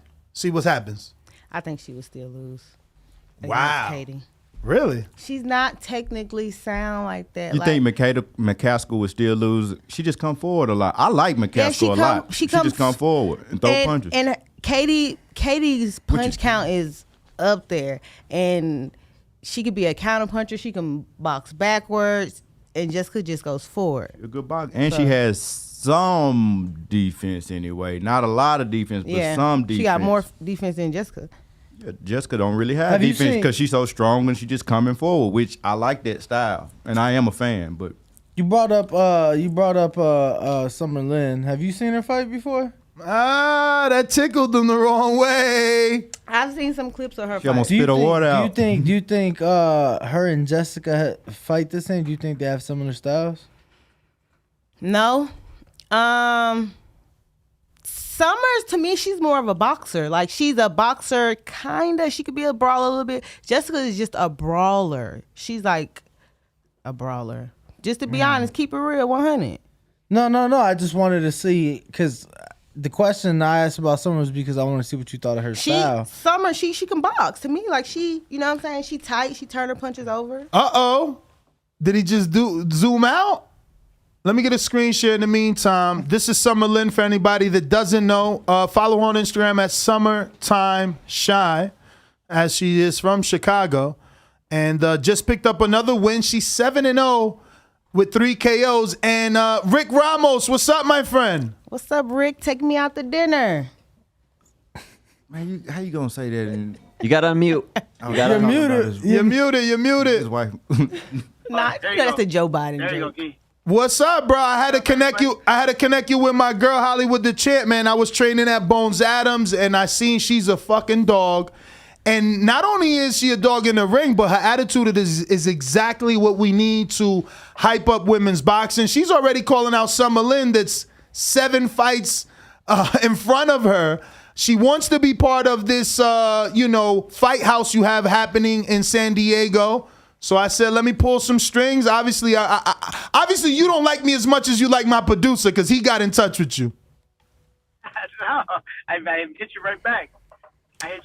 No, I mean, listen, like the boxing business is all about like taking out someone who's more popular than you, someone who's beatable than you. So I don't take the call outs personal anymore. You know, I've been here too long to take it personal. She should be calling out everybody. Shit. This is the boxing business, you know? She's calling out Rick Ramos, man. She wants to be in the house. She said you ain't answer her email or her DM. Yeah, Rick. I just checked your DM. I didn't get no DM from you. What? Hit him up, I'm champ. telling you. Oh, well, I want to be in that house. What we got to do, Rick? She want to be in the house. Well, I think first San Diego's 40 minutes away. Well, where you at? She's in Vegas. She's in Vegas. Okay, cool. Mm-hmm. Cool. I don't have a problem with that. I think it's just a matter And she's of, she's the weight you looking for. What, 154? 147. 147. Gotcha. How many pro fights? 1-0. 1-0. With a shitload of amateur fights. Yeah, I mean, that's cool. Like I said, we just got to iron out the details with Pat. I think actually what we're going to do is bring the fighter house to Vegas. So there might be a location change. So you really need her. She been living in Vegas, what, the last 4 years? 3 years, yeah. 3 years? Damn near local. Yeah, no, that's great. You know, definitely stay in touch. I definitely have to iron out the details with the Fight Star CEO, Pat Oakes, but we're working on it. There might be a location change, which will benefit you because you'd probably live super close. But yeah, that could happen very soon. We're just trying to work out the details. I'll be in Vegas next week for the Canelo fight. I have Jessica commentating. So, yeah, it should be good. I don't know if you're going to the Canelo fight or not. Stop by the studio. Forget that Canelo fight. Stop by the studio fight week. We going to have Hollywood the Champ double back. Y'all could chill in the green room while we chop it up. Because we could use another interview with the champ. With all the belts this time. You got to pay the money for the luggage this time because it's a big fight. Yeah. No championship rings. No championship rings this time. We want all the belts on the table. For sure. I got to talk to Jess about that one. But, yeah. Wait, who do you like? Desiree, who do you like this weekend? Katie Taylor or Serrano? I like Serrano, but I like them both. But I really like Serrano. Like, in this particular fight, you like Serrano, right? Yeah. Yeah, because she's not impressed. She's not impressed with Jessica McCaskill versus Katie Taylor 1. Oh, of course not. That was what, 8 world titles ago and 3.5, 4 years ago? Talk that shit, Rick. He said 8 world titles ago. Damn. Yeah, I mean, come on. Well, I'm ready to see y'all run it back.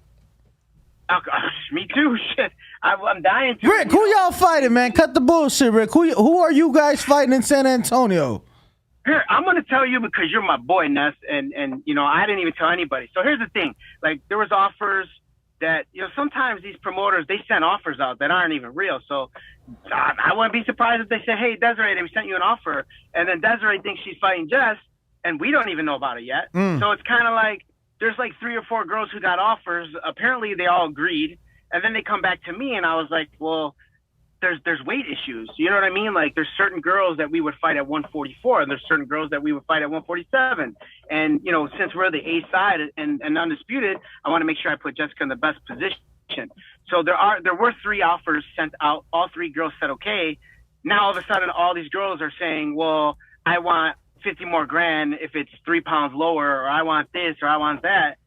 I mean, Jessica is where she is because she didn't care. We'll do whatever you want. That's how confident Jessica was. A lot of these girls talk that confident shit, but they ain't confident. They want to get paid. Fuck the paid. Get the belts, and then you get paid. You see what I'm saying? Like, stop chasing the money so much. Focus on the belts and the opportunity. and the rest will handle itself. I promise you. Well, I'm Rick. telling you, because after. Go ahead. Sorry. No, go ahead. Well, no, I want to know. I want to know the 3 girls that got offers. Who got offers? Well, what you say, Hollywood? It wasn't you? No, it wasn't me. Where the money at? No, it wasn't. I don't want to offer. No, I'm sure. Fuck. You know, here's the thing. I don't know how, and I'm being honest with you, and this is something that's going to appeal to Desiree. Like, I don't think we're going to be at 147 long. So once we vacate those belts, it's going to be like fucking, you know, everybody running for flying cash in the street because there's going to be 6 vacant belts available. So wait, you moving up to 54 or you going down? What's she doing? Oh shit! Of course, his service starts to fuck up. Is man. he driving? Everybody want to do zooms on the road. He hit one of those Chicago potholes, man. Champ, how that sounded to you? I don't know. Sound like is he back? Like, here, let me tell you this. This is what I'm. Pull over, You're Rick. breaking up, Rick. Pull You're over. breaking up. 54. She gonna move up to 54? You hear me? Yeah. Desiree was asking, are you saying that McCaskill's moving to 54? No, we're coming to 40. We want to come to 40. But listen to me, and I'm sure you guys know this. There's some girls we would fight at 54 who ain't got no power there, who ain't got no skill there. Like who? Hannah Rankin. Hannah Rankin. Rick, you got to pull over, Rick. His face.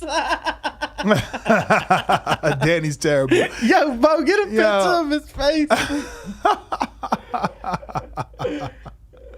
Hey, you terrible, man.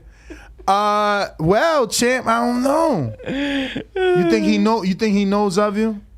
Oh, of course.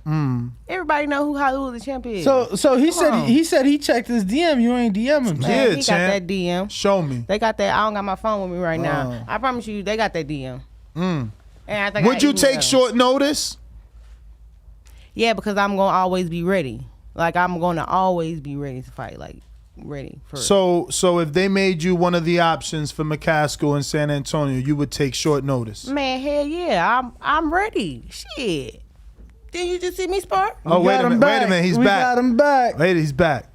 Stop driving, Rick. Stop driving. I know. I stopped. Here's the thing. Like, Desiree, I appreciate, like, you know, the ambition or whatever, but there's nothing in it for us to beat a girl or lose to a girl, right? 1-0. There's no money and there's nothing in it. Nah, we told her that. We told her she's got to stack up the wins, but that's why she wants to get with you. She want to be like Summer Lynn, 7-0. Yeah. Yo, listen, here, I'll tell you what, Desiree, you got a manager? No, I don't. Free agent, no manager, no promoter. Listen, you meet me next Friday, you'll have a manager and a promotional contract. Now, am I bullshitting? He's not bull. Why you think we called you? We know you don't bullshit. I don't hook people up with nobodies. Well, let's do it. I think you should add me to that team because, you know, you got Brian Cohen and he got his girl. So that would be great. No, and you know what? We'll set up the meeting. I have a meeting with, sorry, I'm all over. I'm about to get my hair did right now. Hold up. You and Danny in the same boat. What y'all doing? Y'all beards? Hey, man, fuck you. Wait, I think. I got a meeting next week with, I'm back. You hear me? Yep. All right. I got a meeting next week with Pat Oakes. He's the CEO and founder of Fight Stars. Friday. I'm just going to bring you to the fucking meeting. That's it. You got my word. You got it right here. You got it. Screen record shit. And I just need your resume. So, Ness, can you text her or give her my phone number? Everything. Shoot me a text. I got you. Shoot it to me. And then I'll get you a fight. Fuck, June. Let's roll. If you ain't booked yet, let's go. Let's do it. Let's do it. All right, cool. Ness, text her my info. Desiree, text me a bio so you pitch it to Pat. I don't think it's going to be a problem. I think it's a great pickup. And if we bail, and I'm just telling you this, I know a lot of people are watching it and probably Matchroom don't even know, we're going to want to come down to 140, which means that there's going to be there's plenty belts for you at 147 that you can snag. Mm-hmm. See what I'm saying? Yeah. And I know somebody who has all the belts at 147. Mm-hmm. You know what I'm saying? So I think we should have that meeting next Friday. Next Friday, mandatory. Me and you meet, no matter what. Definitely. I'm with it. Beautiful, man. Thank you, guys. Okay, cool. Max, give her all my stuff, and I'll talk to you guys. I'm about to get my haircut right now. All right, brother. Thank you. Rick. Thank you, brother. All right, Yo, I gotta say what's up to Danny. Danny Alvarez, you my dude. Just want to say what's up. Rick, what's up, bro? What's up, man? Hey, who is bringing the hats? You got somebody on bike, like riding them here, like, bro, what the fuck's up, man? Yo, you're my friend, bro. I'll pay you, bro. Come on. Listen, damn, Danny. Yo, Danny, you have my word. You can send me everything. I'll have everything next Friday. I'm gonna come to the studio with everything next Friday. Let's go. All right, Rick. All right, Rick. All right, I'll talk to you guys soon. Desiree, awesome to meet you. Nice to meet you too. Make sure you text me. Make sure you text me today, please. I just sent her your number to your DM. She has her phone in the green room. But thank you again, Rick Ramos. Give out your social media. If any other women out there want to get with the best female boxing manager out there. Thank you, guys. Follow me on Instagram, Rick Ramos Boxing.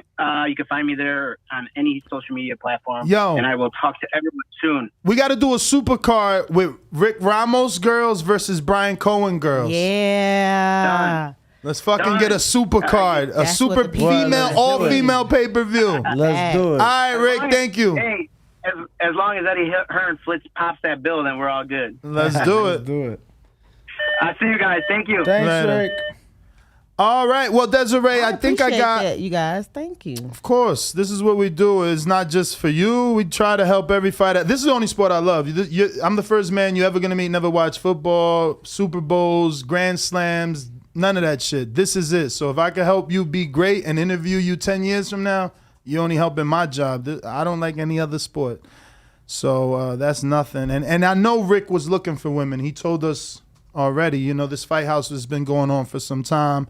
And I see what he's doing with Summer. You see what she's moving fast. She's been moving fast. She's moving fast. I'm pretty sure in another fight, Matchroom's going to sign her. Yeah. I got one last question from Victor Banuelos. He says, being a female fighter, can you see yourself being able to date a man that does not know how to fight? Yeah. Oh, wow. I think you're the first person that might say that. Why? You want to be the one to protect him? I mean, no, but he doesn't necessarily have to know how to fight. Like everybody can't fight. I mean, I seen some guys come in there. I didn't train with T.I. Meek Mills. I seen T.I. on the pass. That was funny. You trained Meek with on the Meek Mills? It's on my Instagram, man. What? Yeah. You went back 227 weeks and you didn't see that? I ain't see that. No, this is in Bones. This is you on the heavy bag. I love that big bag.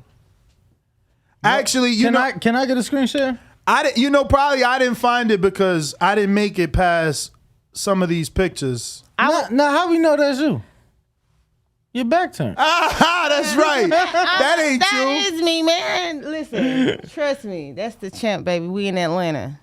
I'm giving you a hard time. That's so me. What was you doing with Meek and Tip? Training. So wait, do you rap or you just be stealing captions?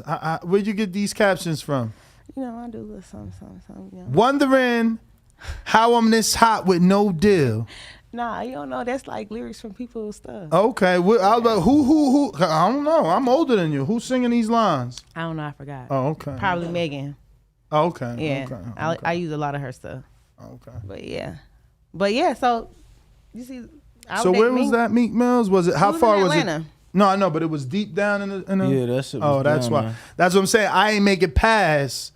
Oh, you're not interested in me like that. No, I didn't make it You went back past 227 July weeks. 17th. Once I got to July, I just stopped scrolling because I'll be scared to go that deep into somebody's profile. Yeah, the other day I like the girls pick, right? Because we look for bartenders on Fridays. We have Fridays and Saturdays we do like live fight chats. So we'll have a bartender here serving us drinks. So I'm looking for bartenders on Instagram, and I'm DMing random girls in Las Vegas local, and he's like, don't do that. You know what I'm saying?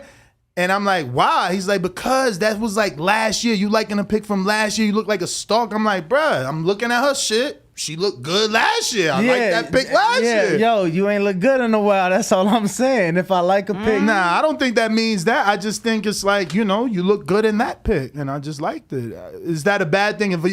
If you get to your profile, you get a notification and someone liked the pic from 2 years ago, what goes through your mind? They actually look kind of through my profile. Mm-hmm. Is it a bad thing? No. Exactly. He think that you gonna look at it like, damn, look at this dude looking at my pic from 2 years ago. Like, ain't nothing wrong with that. You look through the page. He had the stroll. So I think you was interested if you went 2 years back, right? That's your interest. Yeah. Ain't nobody got time to just scroll through 2 years worth of pictures unless you interested. Yo, because you was talking about what picture were you trying to find on this? So I was like scrolling and scrolling. You found it first, but I came across that Meek Mill and well, that's what I'm saying. I think she misunderstood me. Screen share. I didn't get to the Meek Mill because I stopped on this picture is what I'm saying. And I started reading. So I never made it past because this is her rapping. But obviously this is the Lil' Kim pose. So, you know, like she said, sex sells. She know what she doing. And I want to be like, you know, kind of the Little Kim of boxing. I would love for her to bring me out, you know. Floyd, I know that's your friend.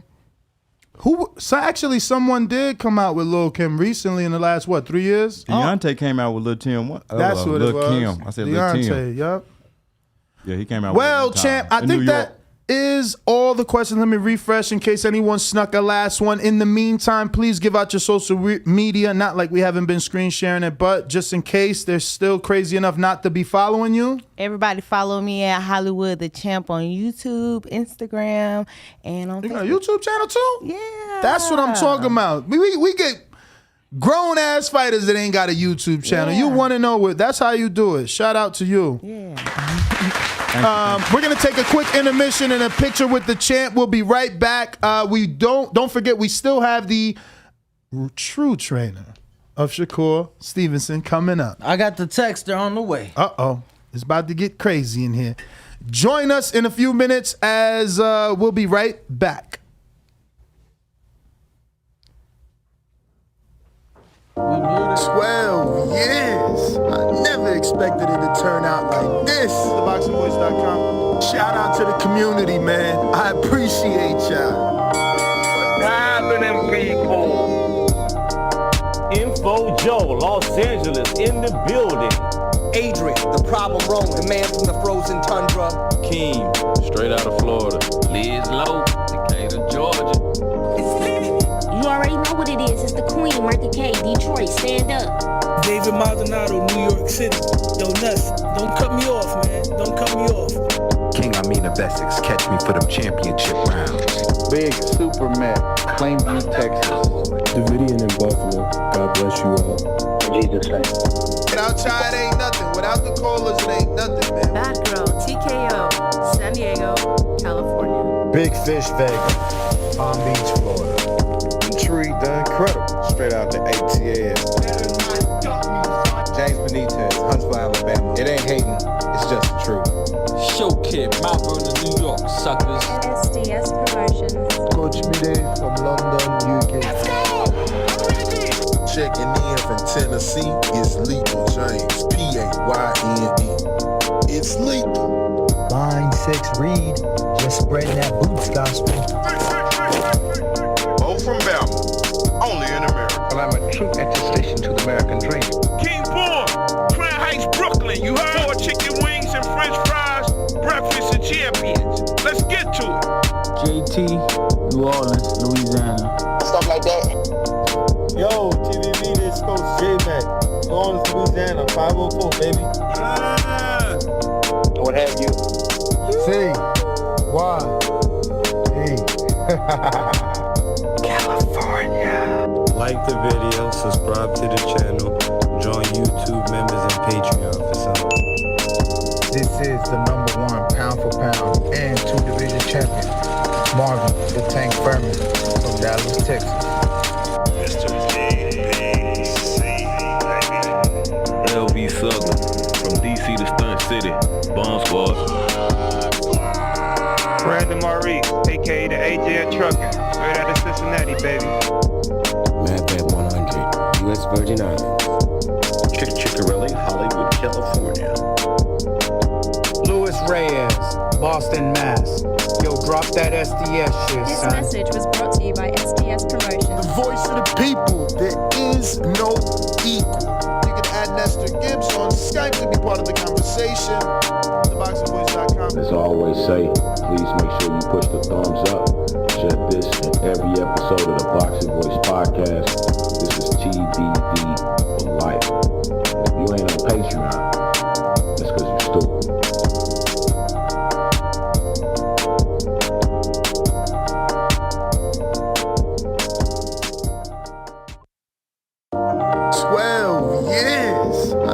Expected it to turn out like this. TheBoxingVoice.com. Shout out to the community, man. I appreciate y'all.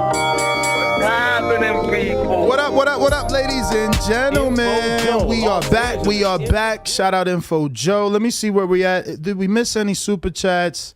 I want to catch up to those. Don't want to leave anyone behind. We are scheduled to have the trainer of Shakur Stevenson in the building in just a little bit. Looks like we do have some super chats we need to get to. Starting with Q from New York. Q from Newark. Got Serrano by KO and Shakur rounds 7 through 12. What y'all think?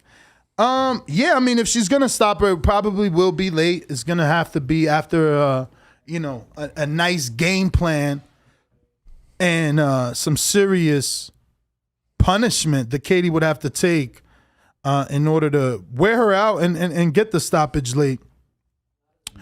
But what do you guys think? 7 through 12, good pick? Well, it's not a good pick. Oh, you talking about for Katie Amanda? Yeah, he's saying 7 through 12 for Shakur. Actually, I'm all wrong. He said got Serrano by KO and Shakur rounds 7 through 12, which I think I could see both. I mean, I'm picking both. I do like the. You doing it just like that, 7 through 12? I actually do like the 7 through 12 pick. Wonder. Let me see if we got any odds on that because I do like 7 through 12s and 1 through 6 bets. Is he picking Amanda just to win or no? He got Amanda by KO. Shakur 7 through 12. Parlay. I'm picking Amanda. I wouldn't be surprised if she gets a KO, but I wouldn't bet on it, you know? We complain about my bookie and they got the Hasim Rahman Jr. fight, but no prop bets as of yet. Ness. Jeremy Hill's also there. What's up, brother? What's your hat size? I mean, ain't these snapbacks? Nah, they fitteds. The real hats. I haven't bought a fit in so long. I guess 7 1/4 or 3/4. What you got? Try mine. I think we did this before. I think we did this before. Don't say nothing about it. Just take it off and you're gonna be good. Nobody ever noticed nothing. You think you got a big head, but look, it's the same size. For sure. You could give me my hat back now. I actually look good with this. And it fit better. Like you can see my glasses more. I don't really mind wearing hat and glasses with this particular hat. I feel like this one is more round, so it gives me more of a shaded face. Hats on hats, baby. What up? $25 Cash App, get your motherfucking hat. Bro, can you give me my hat to put on my bald ass head? Nah, man, you straight, man. Next super chat. Straight. Who man. you got, Mad Bent? Go put this forward like this. Go like this. Nah, back up a little. Right there. They can't even tell. That's right what I'm there. saying. You can't even tell. You can't even tell. You just self-conscious about it. Yeah. Man, give me my fucking hat, bro. Nah, man, you gotta get over that, man. Here. Yeah, I was about to take one of your new hats. Then we got Mad Bent. Knocking down. That's what Pop gonna sit. Who next? Next on the super chat looks like Matt Bet 100 says Clarissa Shields was great to me. Pushed through the crowd to make sure my kids got pics and autographs. Shout out to you. And shout out to the champ that made sure you took your pics and autographs. We got Casual Bass Guy, $10 super chat. Ness, you the truth for that link up. Nah, man, it's just the sport I love. Shout out to Hollywood the champ. Shout out to Rick Ramos for being accessible and wanting to help female boxing and females that are out there trying to get it in. So once again, shout out to Rick Ramos. Follow him at Rick Ramos Boxing on Instagram. We got Jonathan Lamberena, who says, Grand Slam is a plate at Denny's, Ness. Laugh out loud, laugh out loud, laugh out loud. Yeah, you're right, and I did eat a Grand Slam, but I never watched one. Come on, you're Dominican, bro. I know you watched some baseball growing up. Nunca. Ever in your life? Nunca. Yo, like legit, me and my brother argued over the remote. We wasn't friends because of that. You know what I'm saying? He was the firstborn, so he got everything. First got his car. They just gave him a car. I had to work for my shit. They let him bring girls to the house. I couldn't bring girls to the house. Homie had control of the TV. Bro, I was banging my whole life over that TV. I honestly, it's probably his fault I don't like sports. Because, you know what I'm saying? My man would go from baseball, then football season. I never had a chance. You know what I'm saying? So it was just, it's fucking rumble. No, you know what? My uncle said when he was growing up, it was one TV. So they was in apartments, my grandmother and my aunt. So it was one TV between two households. So they had to go to my aunt's house to watch TV. Damn. So every day after school, they'd go, but they said baseball would always be on because the Cubs never played at night, only during the day. And that's where his hate grew for that team. He ended up still liking sports, but hated that team so much because of that. That's how it be. Hopefully Hollywood is in the green room and can hear this. Jet22 says, shout out to the boxing voice, bigger than a podcast. I love to see it. This could easily change her life. Don't let us down, Hollywood. Show up next Friday and show out. That's right. Shout out to Jet22. Grab that opportunity by the horns. We got Potato Chip who says, yo, Bama Bo, what's Lil Tim's social media handle? Laugh out loud, laugh out loud. My bad, look Kim. I accidentally call you Lil Tim, but it's all good. I didn't even hear you said that. No harm, no foul. Let me refresh. We're going to open up some of these phone lines while we wait for Papa to come through. They are en route. But they live far. No. They're actually Top Rank Gym? Did they get MGM because of the fight? So okay. But all the traffic, the draft starts tonight, NFL draft. So there's like. Do they have Instagrams? Pop got Instagram. He is with the new age. Send it to the studio chat. Let me see here. We got Shakur. They got no round betting yet. They only got specific rounds, no group rounds. I fucking hate my bookie sometimes. FanDuel and DraftKings love doing group rounds. They love that 1 through 3, 1 through 6, 7 through 12. Because Q from Newark super chatted again, and he said that parlay is worth $2,864 on the plus side. Just picking Serrano by KO plus parlay it with Shakur 7 through 12. That's insane. That is insane. That's insane. I wouldn't mind putting some money on that. Especially at a plus 2,000. You can put $5 and be great. Word, no, for sure. $5. I don't even know how much $5 would make you, but I'm sure you'd be great with that. Serrano is knocked down as a plus 158. Yeah, she ain't getting knocked down. You wilding right now. We got Carolina Mason. She says, I need Bo from Bama to sign my hat. I'm with it. And sent $25. Uh-oh. So that's another hat. But you know what we need? We need your address. No, that's a Cash App. We need your address if you want that delivered. But I'm sure Bo knows your address. I got you. I appreciate Shout out to to Bo's Peoples coming through, showing love in his new position. I Where appreciate do you see that you. at? I don't even see it. Cash App, fams. Oh, Cash App. Okay. Nice.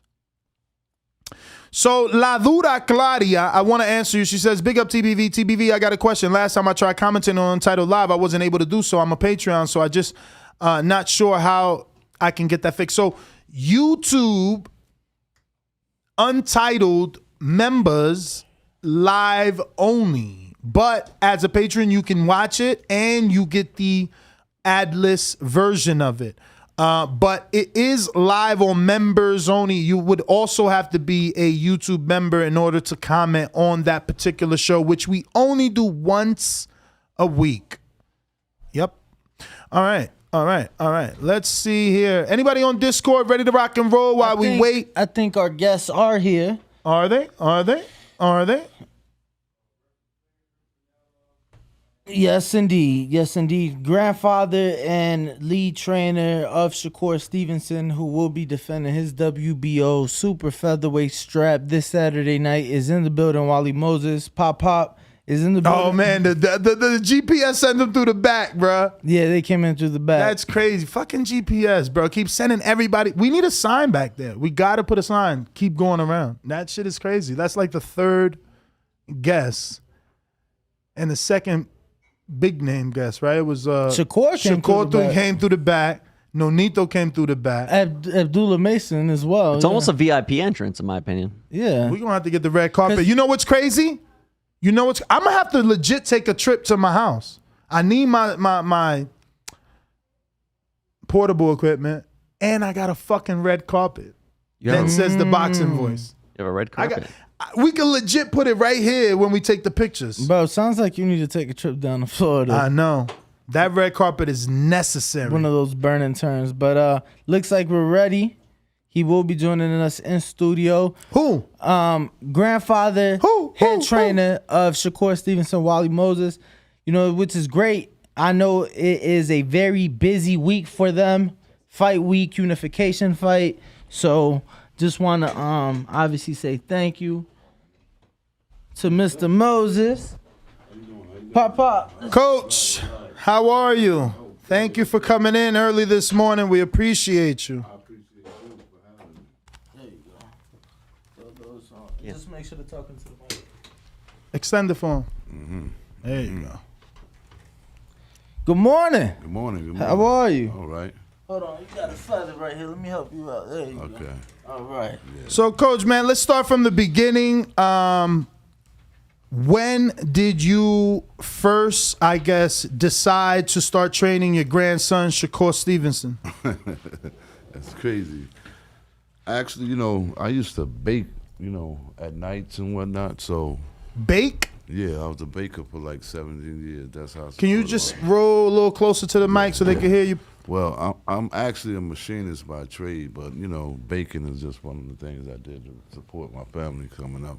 But I would come home in the mornings, and you know, my wife would leave for work, so we were babysitting Shakur while my daughter was out and whatnot. So every day I come up, you know, back in the day, y'all remember when they had USA Boxing would have Tuesday night is the fights, Friday night is the fights, and all that is here.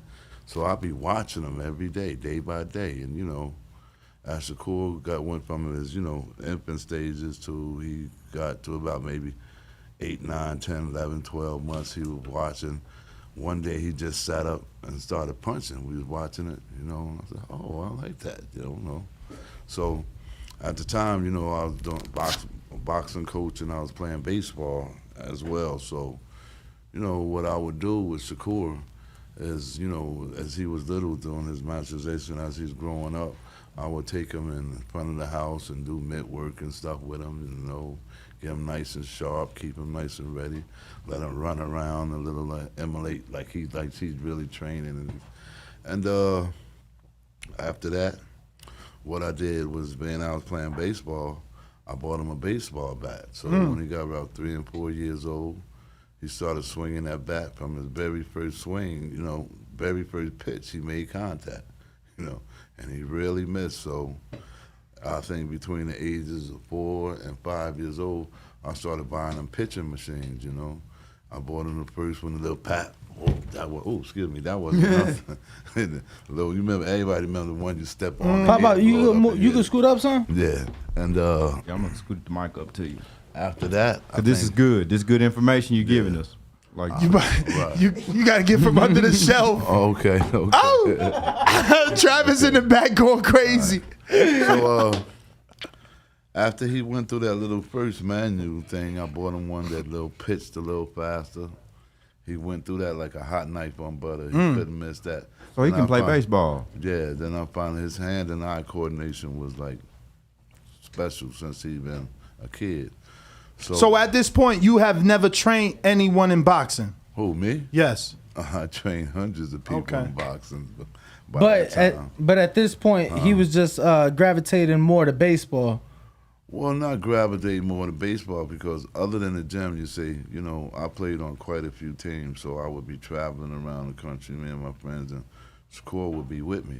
And one day I had a few of my other fighters with me, right? And, you know, I had them at the park. They were training while I was playing baseball because they'd come watch my games, you know. So Shakur said, "Ooh, I like that, Pop-Up. I like that." He liked the running, the thrill of seeing them guys running around, seeing them doing the mitt work in the park. So when he got 5 years old, I took him to the gym.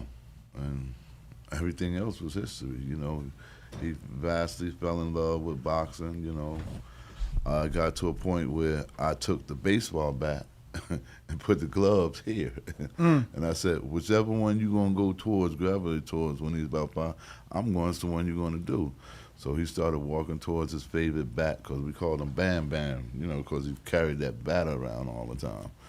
So when he started veering towards the bat, I was like, well, baseball it is. And he made a quick say, yeah.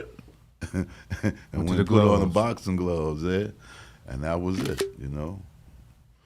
Now, so he starts boxing. When did you realize that you had something special in your hands? You know, obviously the beginning, the learning and things like that. But when did you realize like Shakur's going to be something great? Well, like I said, you know, he had all the signs of an athlete, you know, and you know he loves sports. And when I think I really noticed, like, you know, when he got 6, 7, 8, 9, 10 years old. We have a historian, boxing historian, a Hall of Famer, Mr. Henry Hascup. And Henry would always give me these old historians, boxing tapes, you know, and I would give those to my athletes and whatnot. Now, the older athletes were like, Coach, we don't want to see that, man. We want to see Sugar Ray Leonard, Tommy Hearns, Marvin Hagler, and all that. But the thing about Shakur, when I started showing them poems of the old greats, the Willie Peps and all those guys, Sugar Ray Robinson and all them, he loved that stuff. You know what I mean? He loved that stuff. He loved it then, and hey, Pop, you got some more? So from that point on and watching those boxing tapes and boxing, he's been boxing ever since, to this day. You know what I mean? He go back over and over, watch it day in and day out. And he came to me one day and said, Papa, he said, this is when he got about 13, 14, he said, I'm married to boxing now. And I said, what? And I never heard that term before, boxing, you know what I'm saying? And so, you know, that really got to me, you know, and let me know that he was really all in. Because, you know, at that point, you know, as you're coming up, you know, kids like to sleep, do their things, you know, you have to give them that little nudge. Come on, man, you got to do this. So when he got about that age, you know, in terms of me having to get him up, to have him run, go to the park, only times that, you know, I made sure that he went on his own when we done the special things, you know, running with the parachutes and all that crazy shit that coaches do with their kids. Right. We did it all. So, you know, I think at that point, once he bit in, because it was around the same time, I think, it was prior to that.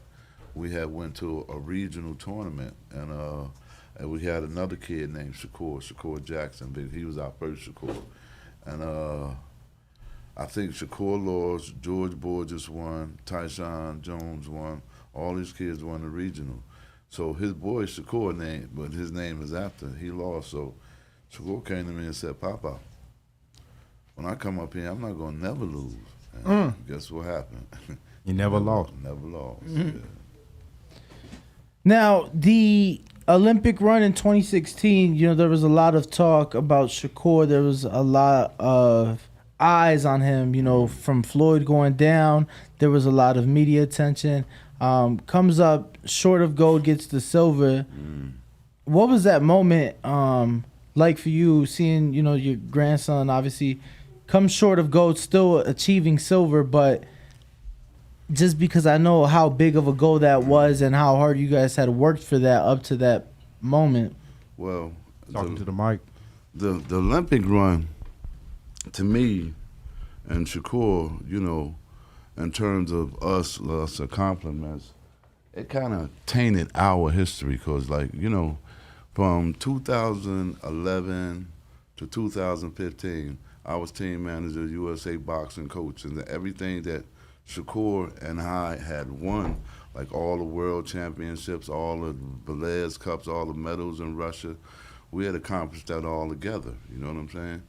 So now, I don't know, I'm still trying to find out what happened in the midst, and you know, I have a party of people investigating what happened with the team, because what had happened, USA boxing was dispersed at that time. All the people were fired and they bought who they wanted. So the next thing you know, I wasn't on the team. You know what I'm saying? I don't know how it happened or whatnot. How they take the winningest coach in the country, right? Number one, undefeated. We had just won 3 world. I mean, we were the first team ever to win a world team title. And I personally trained Damani Rock, Shakur, and Jairo Gonzalez for that world team title. So we had the best coaches in the country on the team. Now, generally, there's what we call a star process, you know, that when you become an Olympic coach, you go through the star process. You're a 1-star coach, you're a 2-star coach, and you're a 3-star coach. And all those stars are obtained through the developmental process of your international competition or you're going. So what we had in 2016 was a bunch of coaches that weren't no star coaches. We don't even know how they got on the team, you know, other than that they were selected, you know what I'm saying? So with that being said, that run when Shakur, you know, I wasn't together, you know, like that was the first international fight that we lost because Shakur, you know, we won everything. You know, we won the Valdez Cup, we won all. He was undefeated, like 18-0. We never lost a fight, you know, whether it was in Germany, Russia, Ukraine, Bulgaria, everywhere we fought, he won. So when that happened, and Shakur didn't win that Olympics, you know, like between us, you know, our legacy that we were trying to attain, it tarnished it a bit. And, you know, what really devastated to me is that I wasn't in the ring with him to help him. And you had so many unexperienced coaches, particularly not winning coaches, that were there, you know. So, you know, I think that it really hurt him. And, you know, it takes me down an avenue that one day I hope I can talk with you guys about when it's called is USA Boxing failing its athletes, because at the time, you know, I got some real deep shit to tell you guys about. But look, it started back with that 2016 process, you know, when Teofimo should have been the U.S. Olympic representative because he beat everybody in the country. But what happened? Oh, as I witnessed, you know, the USA boxing team, they walked this kid through. We're not going to say why. I don't want to, you know, say anything to, you know, what happened. But they walked this kid through.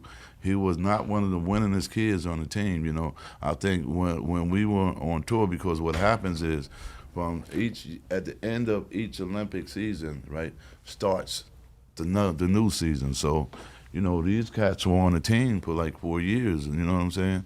And they wasn't winning. This cat was just like walk right through, you know what I mean? The WBS where, you know, the guys that fight in the WBS, they get paid money, and they're not that good, you know, actually. You know, it's like what you call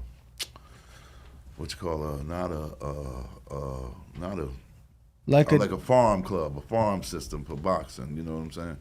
So, like minor league. Right. So they walked this kid through, and, you know, lo and behold, for example, the same thing happened with me when I was team manager.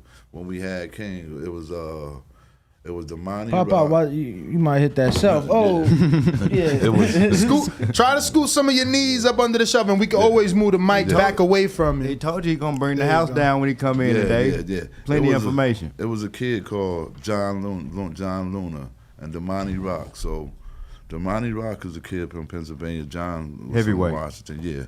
So Damani had suffered an ankle injury during the camp. You know what I mean? And, you know, I gotta ask though, when he was training with you, did he have weight issues? Because people say that was always the knock on him, that he was pretty healthy. Let me tell you like this here. You know, I'm gonna be real with you. That kid was one of the most devastating athletes that I've seen in terms of natural ability, because when I first met him, he was at 265, you know, and through the camp, when we went and fought in the Worlds, I got him down to 245. And I seen this kid running sprints, man. Russia, America, the whole USA team. This big kid was the fastest kid on the team. It's unbelievable, a kid that big, you know what I mean? Because we were running a relay race, right? Like it was a 400-meter relay race, and he was the last leg, man. And they was getting whopped, man. And this kid took the baton, man, and you believe it, he came in, he caught everybody. That's when I realized his ability, you know, back then.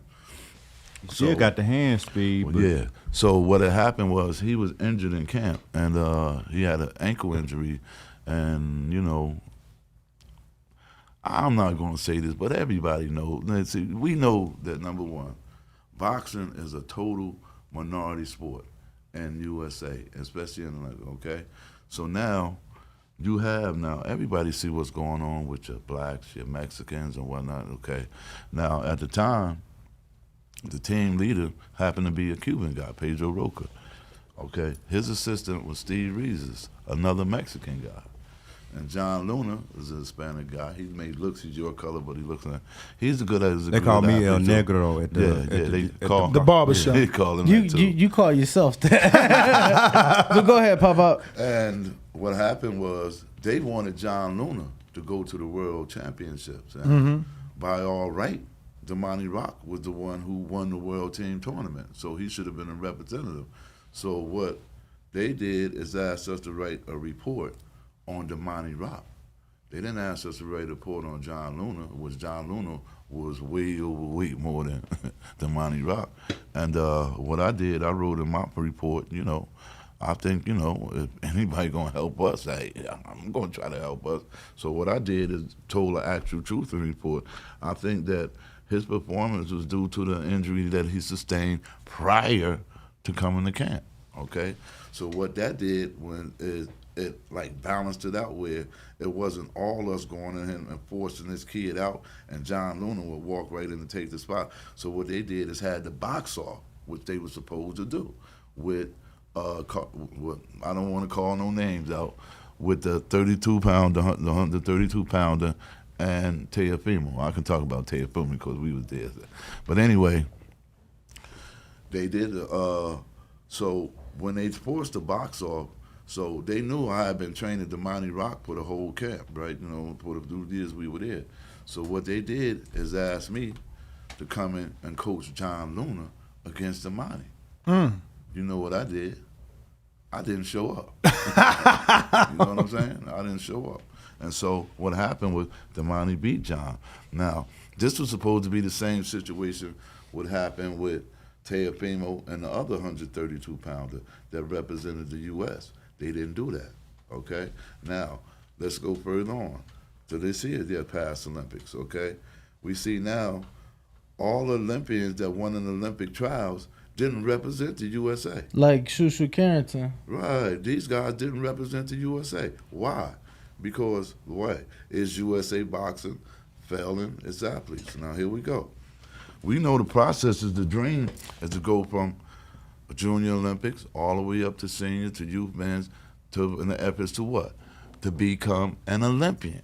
So now these kids throughout their life, they done exactly that. They went in, they came up, and they won the Olympic trials. But they wasn't given a chance. Why?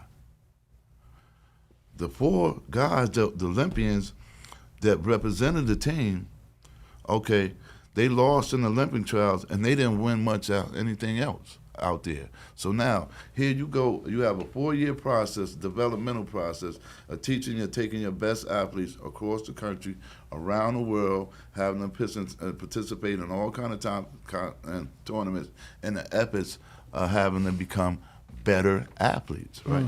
Because right now, at this point, they represent the best in the United States. Now, from what was happening in this tournament, a lot of these wins that these people had on the team were very controversial because they weren't the highest point getters on the team. See, what happens in the process through these years, the athletes obtain points, so like 1 through 10 in the major tournaments, 300, 200. So the athletes with the most points are supposed to be the ones that are the ones that's favored. It didn't happen in these cases. You had these here kids that weren't really, and the selection process is really what tainted it, because it wasn't actually a process that was awarded to the ones who deserved it and who obtained. It was awarded to the ones who they chose. Okay? Now, here we go. This 4-year developmental process where these athletes came in, right, and went out all around the country to get better, right? Now, the athletes who they allegedly had beat in these tournaments, they have to fight them again in the Olympic trials. Guess what happened? They lose. So what about the 40-year process where these athletes are out getting better? You understand? When now we're not even in international competition, we're in our major U.S. competition, and all of them lose. So where was the developmental process going for those athletes? When here they supposed to have the best trainers, the best training, and getting the best competition, and here the people in the United States come beat them in a major tournament. Now, what's whack now with the failure of the process is failing them, why didn't they represent the U.S. in the Olympics? You saying the same coaches from 2016? No, the coaches 2016. I'm telling you, and the fighters will say the 2016 coaches and the fighters on that team. Those coaches that were on the 20 team had nothing to really. They didn't train them. We trained those kids. The Charles Cromwells, the Shakurs, and all those guys. They were trained by us. Okay, they didn't do anything with them. Okay, because Shakur had already won everything in Puerto Rico. He had already won the Juice Men's Olympic gold. Okay, when I left. Okay, so he had won everything to qualify for the Olympics. So there was no process with them. Their job came with that following team. That's the team that lost. Okay, all of them lost except for one, Keyshawn, in the Olympic trials. But those kids, by right, now did USA Boxing fail those kids because they won the Olympic trials, so they should have been the ones representing the U.S. Olympic team. They were the winners. Am I right or wrong? Let's think about it. They won. They deserved it right. They so now earned it. Why didn't they go? Because it would have proved that the USA boxing system was a failure. So they couldn't have that. So they sent those Olympians rather than the ones that deserved to be there. So let's say, is USA boxing failing our athletes? What do you think has to change? What needs to be done? Well, let me say this to America and every pro or athlete out here. When it comes down to coaching and you selecting coaches, ask for a resume. Get a resume.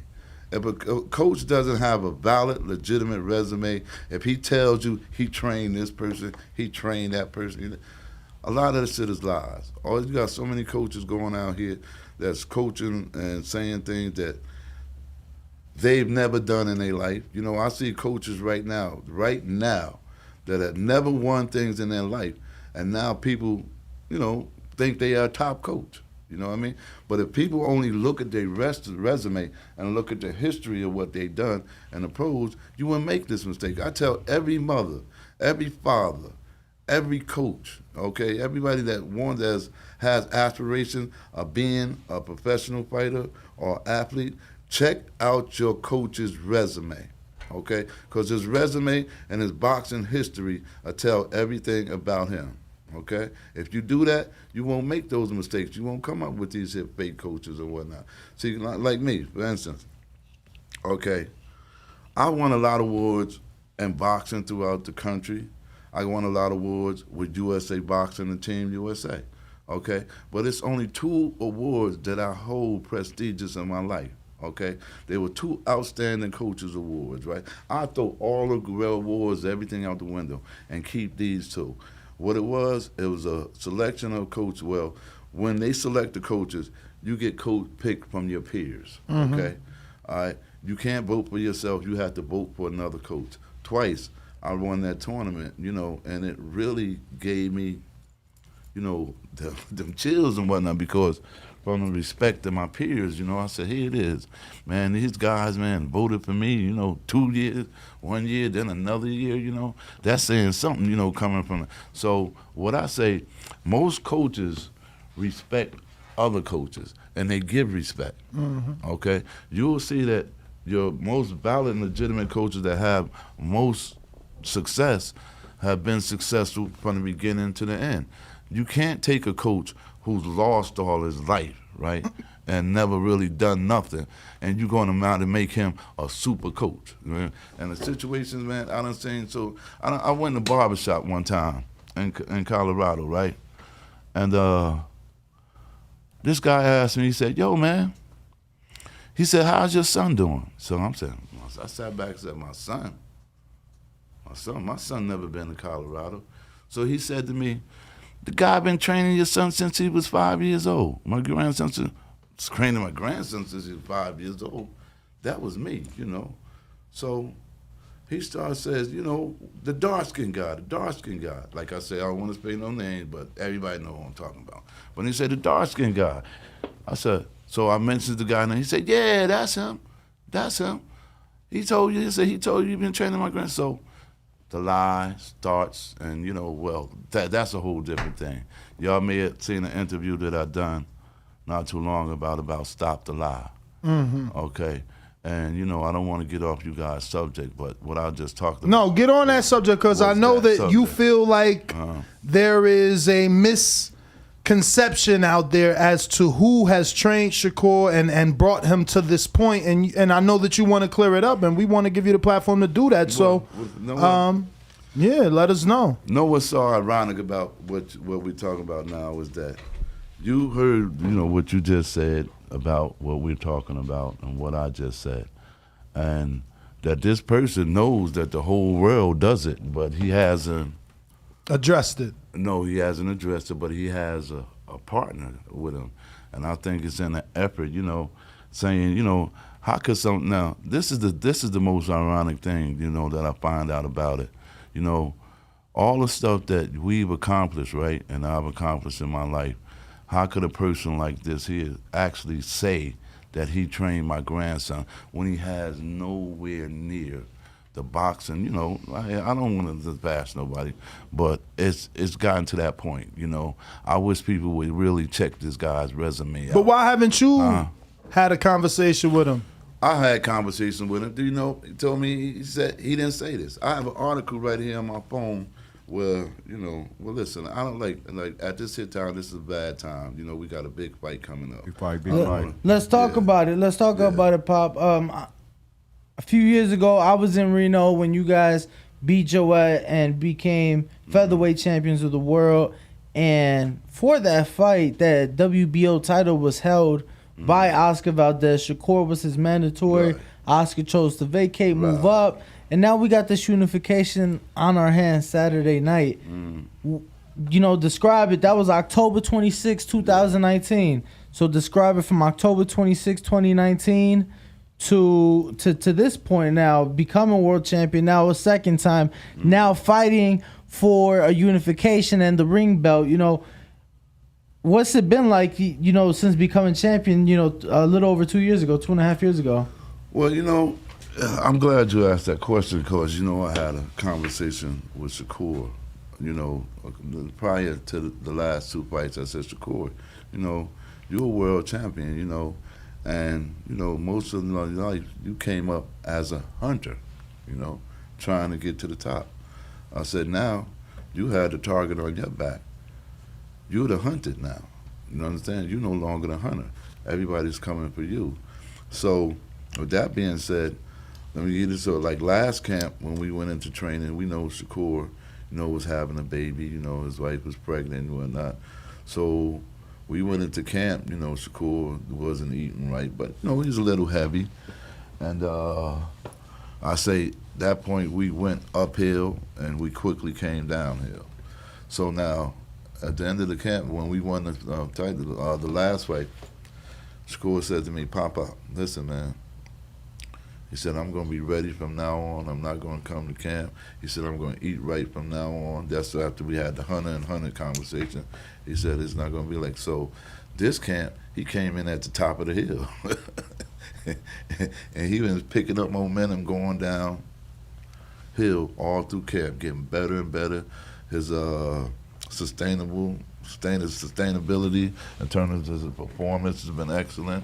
You know, he's really exerted himself at all high impact levels where everything has also been sustainable. You know, he's pushed it. We boxed over 134-minute rounds, you know. So we're more than ready, you know. I like our chances. I like where we are right now. And I think the preparation has gone extremely well. Man, better than I can even hope it can be. I mean, Shakur looked phenomenal in Atlanta against Jamel So if you're saying that this time he came into camp in even better shape, what can we expect out of Shakur against Oscar Saturday night? Well, I'm going to be honest with you. I'm going to tell you the truth, you know. I've seen some spectacular things from Shakur. And check it out. You guys haven't seen the best of him yet, you know. So you're going to expect to see him at his very best, you know. These are some of the things, you know. It reminds me of the time when he won his first world championship. We were in Ukraine, and just so happened that tournament he had to beat, I think it was 2-1, because one was from Kazakhstan. He had to beat a former world champion from Kazakhstan, and he had to beat the present world champion, who at the time was a Ukrainian. And he went into that fight, you know, just so composed, and, you know, the similarities of this fight and that fight are so much the same. You know, it's like, you know, his mannerism, his attitude, you know, and his effort has been like immaculate. So I'm looking at, us saying one of the best Shakurs we ever seen. Now, you haven't trained Shakur all his life. Now that he is a father, which he became after the Jamel fight, what have you seen different in him now? You know, because I'm sure there's been a lot of maturation, a lot of, obviously you said a lot of more dedication and preparation and things like that. What have you personally seen, given that you've been with him his whole life? You know, it's real enlightening, and I'm glad you asked that, man, because I see the maturity in him now. You know, I see him actually stepping up, you know, like Shakur, you know, let's make sure we this here, let's make sure you that, this here, in terms of preparation, you know. We didn't have to do that. He on everything. He's on everything. I've seen times when we were cutting weight, you know, he may look a little fatigued. Man, this cutting weight process, this is scary. He looks so good and so sharp. And, you know, like I said, the sustainability through every aspect of his training has been phenomenal, man. It's, oh my God. I mean, his recovery from when he exerts his energy, his recovery, his heart rate dropped down. So when man, we're gonna see a machine out there. Last year we saw Oscar Valdez in a spectacular knockout performance against Miguel Berchelt, and then he's in the lead up to his fight against Robson Cancio, and he pops out. WBC chooses to allow the fight to take place, allow him to defend his title, and Shakur brings that up when they have their sit down, and he tells him, he's like, don't cheat me. You know, I just want a clean, fair fight. Don't cheat. Are you guys happy with the way the testing and anything else involved with that has gone about for this fight? Are you guys everybody's happy as far as that is concerned, as far as testing and everything? Well, you know, we can't say for Oscar Valdez, right? But Shakur has always insisted on being tested because he wanted to show that he's a legitimate athlete. Now, another part of your question in regards to the Miguel Berchelt and Oscar performance against Berchelt, not taking any respect from the coaches or the fighters or anything like that, but that was an easy fight to gain for. The kid didn't have no defense. Every time he punched, he dropped his hand, punch like this, chin is up in the air. All you gotta do is just make him miss and make him pay. Last summer, Shakur fights Jeremiah Nakatilia, outclasses him. Beautiful boxing performance, but it's heavily criticized. And you know, Tim Bradley is on the record, and Shakur comes out and puts on a spectacular performance against Jamel. That same Nakatilia goes on to beat this Berchelt not that long ago. Could we expect a similar Shakur than what we saw back in October against Jamel Herring? Well, let me address this first before I answer that. Okay, if you look at the Nakatilia fight, we saw a great Shakur Stevenson. We saw what he done to Berchelt, right? He couldn't touch Shakur. Something wrong with that? Why did Timothy Bradley feel like getting hit a lot is better than not getting hit? So it depends on who looking at it. You know, Tim Bradley didn't mind getting hit, you know. You say that because of the Ruslan Provatnikov fight? Yeah, no, just look at it. Let's look at it like this here. Now, we know getting hit in boxing, we call it, or put you in the NFL. Mm-hmm. In other words, you won't be in boxing not for long, okay? So now, when you have the fighters up there that are getting hit and taking a lot of the punches, I'm gonna give you an example. Now, we were talking about the Olympic and the teams that we had. We also had Erickson Lubin down there, Hammer, right? Now, we thought everybody Hammer was a great fighter, but look, man, stupid is as stupid does, man. You don't let nobody punch on you. I want to tell this to the public too, man. If a coach ever tell you to put your hands up over like this, to walk in and go ahead and punch, you run your ass away from that coach fast as you can, because that's not a coach and that's not defense. Okay, boxing is the art of hitting without getting hit. So, Absolutely. You know, I'd much rather, you know, me hit you than you hit me, you know, because I know if you hitting me, I'm hitting you. You can't be hitting me. You know what I'm saying? So I like it like that. Now, let's look at the Valdez part in terms of him, us, you know, fighting him. Now, his fight that he fought against Robinson Canseco, okay? Now, his performance against Canseco, everybody know he lost that fight. You can't say any way that he actually won that fight. Now, I agree with you, Coach Pop. I agree with you. I said that the other day on the show. I thought at the worst it would have been a draw for Canseco. Right. Now, at 17 years old, we boxed Canseco in Brazil, in his country, whooped his ass. Okay? Canseco came stateside. We sparred him again. Guess what happened? Whooped his ass. You know, that was easy. And you see, you know, not judging on the performance again, and two different individuals, but looking how easy, you know, he executed, Canseco executed his game plan, and he was able to hit him, and Oscar had a hard time catching up to Canseco, you know.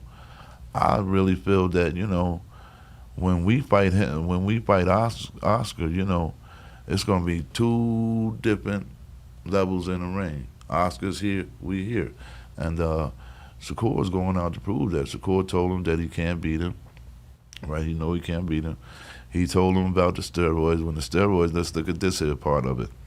When Oscar said that, you know, why would I take something to help me cut weight knowing it's illegal? Okay, that's admitting you're a cheater. Okay, why are you taking something to help you cut weight? No, boxers cut weight the right way. We don't take supplements to help us cut weight. So that's admitting that he's a cheater, that he needed a supplement to help him cut weight. He said that out of his mouth, right? Did he say, why would I take a substance that cut weight, help me cut weight, knowing it was bad? Why was you taking a substance to help you cut weight, period? Boxers don't do that. Y'all ever heard that before? When you box, did you ever hear anything, take a supplement to cut weight, other than water? So that's admitting blatantly that he cheated. He can't take that. That's out of his mouth. He said he used a supplement to help him cut weight, and he didn't know it was on the ban list. Okay, you're wrong, Oscar. You took a supplement to help you do the thing that people do naturally.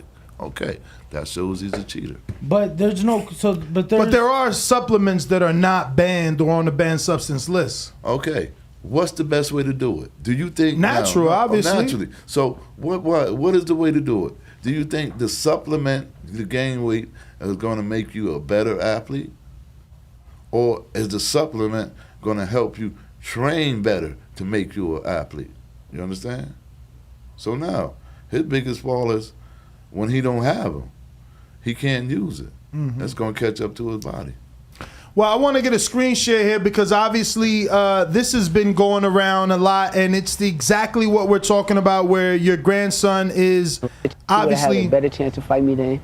Now I'm bigger, I'm stronger, I'm better. Now he fighting the right Shakur. I'm in great shape. I'm in great shape right now. That's so cool. It's just perfect. Okay. I love it, man. Yeah, me I love too. the fact that we're making this fight for the fans. Me too. Just make sure you're not cheating. Make sure there's no cheating going on, my boy. Don't worry about me cheating. Hey, man, I seen it, you know.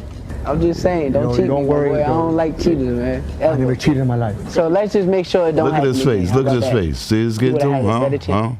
So this is his manager, and by his I mean Oscar Valdez at the top. Show it one more time so we can see the message that he has there. Is I love how they edited Oscar Valdez immediate response. And you don't put hands on a woman. Come on, show the whole thing. So his manager is saying that when Shakur told him, don't be dirty, don't take anything, don't cheat, that he's allegedly saying that Oscar fired back and said, well, you don't put hands on a woman. Were you present? Did you hear that? Is this true, or is his manager capping? Right. Well, his manager's capping. Everybody know that when that shit happened, Shakur wasn't the one that hit that girl. Everybody's saying that. That was very obvious. The tape was on there, so they reaching right now. You know, we don't have nothing to be ashamed about, especially when it comes to boxing. I think Shakur made it pretty clear how he felt about Oscar. It's not any hate. Shakur just felt, I'm the better athlete. You can't beat me. You know, when you put two people in, it's only one going to come out the winner. Do you feel that this fight was it avoided Shakur? I believe if they could have avoided Shakur, they would have. You know Do you think they avoided him? And they, I mean Valdez and his team at 126. Of course. You know, like know what he said? Now this goes to show. He said, Shakur wasn't a big enough star then. Shakur's a big star to you. You was in the Olympics, right? You didn't medal. He didn't medal. You understand? So Shakur came into the pros a bigger star than he was. So who's to say he's not a star? He's a world champion, okay? And having his name on Oscar's resume would have done great for him. But he didn't want to take that chance. Now, if it was us, you know, we coming up with that smoke. Shakur called him out. You know, it's not because he's Oscar Valdez. You know what I mean? No, I got respect for him as a person, but Oscar Valdez is just a person that happens to have that belt, you know, and we don't see him any other way than another person that's holding that belt, you know. And it comes to skill set, you know, it'll speak for itself. So once Shakur won the vacated 126 WBO that Valdez vacated to move up to 130, he then turned his attention to Warrington. The fight couldn't be made. It seemed like Shakur wanted to go to Leeds. Right. I don't know. We don't know the details as to why it didn't happen. But why did you, as the trainer, were you ever interested in the Gary Russell fight as a unification? Well, that never even came about as a unification because Gary, you know, we don't have a problem fighting him either. You know, we went to his gym, sparred his brother and whatnot. You know, we don't have a problem fighting anybody. So that never came up. You know, I know one before we were going, Shakur was going at Oscar, he was going trying to get the Josh Warrington fight. You know, and neither one manifested. So you know. We went after the things that we can closely obtain, and that being the Oscar Valdez fight. We knew he was on the radar. We knew we was in front of him. We knew we was targeting him, so we went after him. Pop, yesterday when we was talking about this fight, we were asking. I want to actually stay on that. Do you, obviously, Russell has lost at this point, doesn't have that WBC title, but he has interviews where he's called Shakur Shorty and basically says Shorty don't want no smoke. Is that a fight that would need a title on the line to revisit it? Obviously, he's also been hurt in the Masiago fight. What's your thoughts on Gary Russell as a fighter, and is that something that you see your nephew ever... Grandson. Yeah, grandson. Do you ever see your grandson fighting Gary Russell Jr.? If he can get up here, you know, he's another man. He put his pants on just like we do. But, you know, like I said, we went there, we sparred his brother, you know. I think if he really wanted some smoke, he would have said something then. But, you know, talk is, you know, cheap. Everybody say one thing, you know, and they talk. But, hey, man, all you got to do is just dial a number and say, we want to fight. Let's make it happen. You know, they don't say that. They talk that talk. But, you know, you got to walk the walk, man. You know, right now you got 2 losses. Speaking of talking the talk, Andre Cortez came up in here. They was talking some talk. They said they sent the Shakur team home mad. that Shakur wants to spar him, and they're no one's sparring partner, and they got in the ring with a team member of Shakur, and he sent them home mad. Sent him home mad. Oh, I heard about that, man. This guy lying I mean, you guys know me. I don't pay no kids like that no attention, man. I heard he said something about 90 seconds. But I rarely do interviews, man. You guys got me on, and I'm in to stay in the background because I'm not a big talker. I'm wanting to do the walker. You know what I'm saying? So, this guy, I wish he would. I mean, I think that was really exaggerated here, because it wasn't nothing like what he said. I didn't see anything like that going on, I think it was highly exaggerated. Man, I think that's the same guy that sent to Shakur, yo, we want Stevenson tomorrow, right? Then another text the next day talking about April Fool. So you know that. Wait, his brother text that Louis? Yeah, they text that. Then they talking about April Fools. So, they got jokes. That lets you know where they at. That they don't want that smoke. There's a video though that we could hear Shakur wanting to get some work with Andres Cortez. Right. I'm telling you no lie, Shakur. Just like, okay, let me tell you about the one time. I was home, and next thing you know, Shakur was in Virginia then. Shakur pops up to my house. Say, pop up, let's go. Where we going? We're going to spar. So we go to Bergen, PAL, and we get in there. I said, who we sparring? You gonna see pop up. I'm gonna whoop his ass. North Bergen? Yeah, New Jersey. Damn, from Virginia, he showed up to Virginia, made you go all the way to North Jersey. Yeah. With, the Don Somerville gym. Okay, we get in there. I look over there. It's B-Hop. I said, Shakur, you brought me here to spar this motherfucker? Chris Colbert? Yeah, this motherfucker. It's about to get good. You gotta play him that soundbite. Hold on, Pop Out. So we had Shakur and Chris Colbert on the show a couple months ago. Right. And they got into it. They got into it, and this is part of. I know my body. Yeah, I know Shakur body. Shakur know my body. So yeah, man, he was saying he was stepping to Shakur. Shakur was like, no, you wasn't. Oh, listen, let me tell you. Listen, I'm gonna tell you the truth. Everybody know I don't lie. They can't hear you. You gotta talk to the mic, Pop Out. The first time, the first time, let me stop. The first time Shakur whooped his ass, right? Oh shit. We was in ringside, right? He was talking all this shit. To Jersey everybody. City? No, we was in Kansas City. Okay. We was in ringside. He's talking all this shit, big shit, So Shakur said, what? Let's go. So they went outside, put the glove. Shakur whooped his ass. Wait, they went outside. Shakur whooped his ass, okay? Then, the next day he fought, this little nigga came in there, broke his fucking nose and knocked him out the tournament. Okay, and let's get back to the North Bergen. So, I get in there and see Don Villman, I see with Chris Colbert. I said, man, we couldn't spar this motherfucker. You know this motherfucker scared as hell. Anyway, okay, mind you. We start sparring. First round, Shakur chasing this motherfucker, hitting him, pow, pow. So I hitting this motherfucker. Second round, Shakur hit this motherfucker, right? I swear to God, man. Ever since Shakur, you see how he was running that fight? Shakur had to stop, stand up, yo. Man, what you gonna do, man? You gonna come fight or what, man? What you gonna do? Come on, man. And the whole he right, Shakur said, fuck this, I ain't coming, you bitch ass nigga. Well, damn.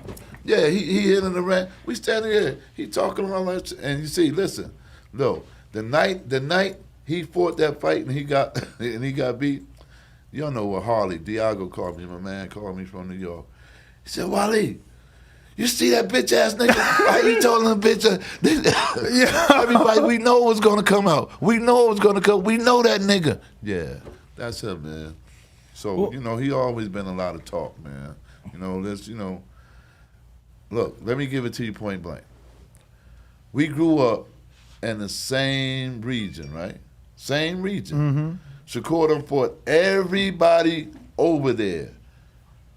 He keep whizzing past, up and down past Shakur weight class all his fucking life. We done fought Shushu, we done fought Hans, we done fought Josue Vargas, we done fought all them dudes from New York, okay? But him. Why is it? If he wanted that smoke, they kids coming up. Let me take Shakur. We try to get him. He don't want that smoke. They said Papa don't give a fuck about no mic. He's gonna say what he gotta say. See, look, if you hear it, it's meant for you to hear. If you don't, it wasn't meant for you to hear. It's one thing they can say. Most of the athletes in the country, right? They can say, I've been there. I've been there around their careers and been there because I've been there. You know, I done seen most of the fighters in the country, okay? All right, that was at the elite level. You know, like Chris Colbert, you know, he's okay, so. But he's more talk than walk. You think he'll become a world champ? No. No.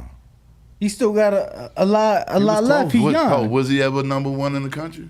Besides a JO tournament for a short time? He win it, and then somebody overtake him.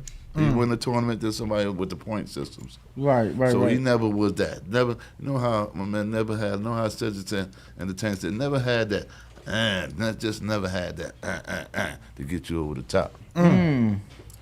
So what about Tank? He got the to get him over the. Tank got the See, because Tank traveled with us when he was a kid. I know Tank since he was a kid, and Coach Calvin. You know, Calvin and us, we literally came up in the trenches, like where a lot of them other niggas wasn't in. Excuse my friend. You good? A lot of them other people wasn't in the trenches, man.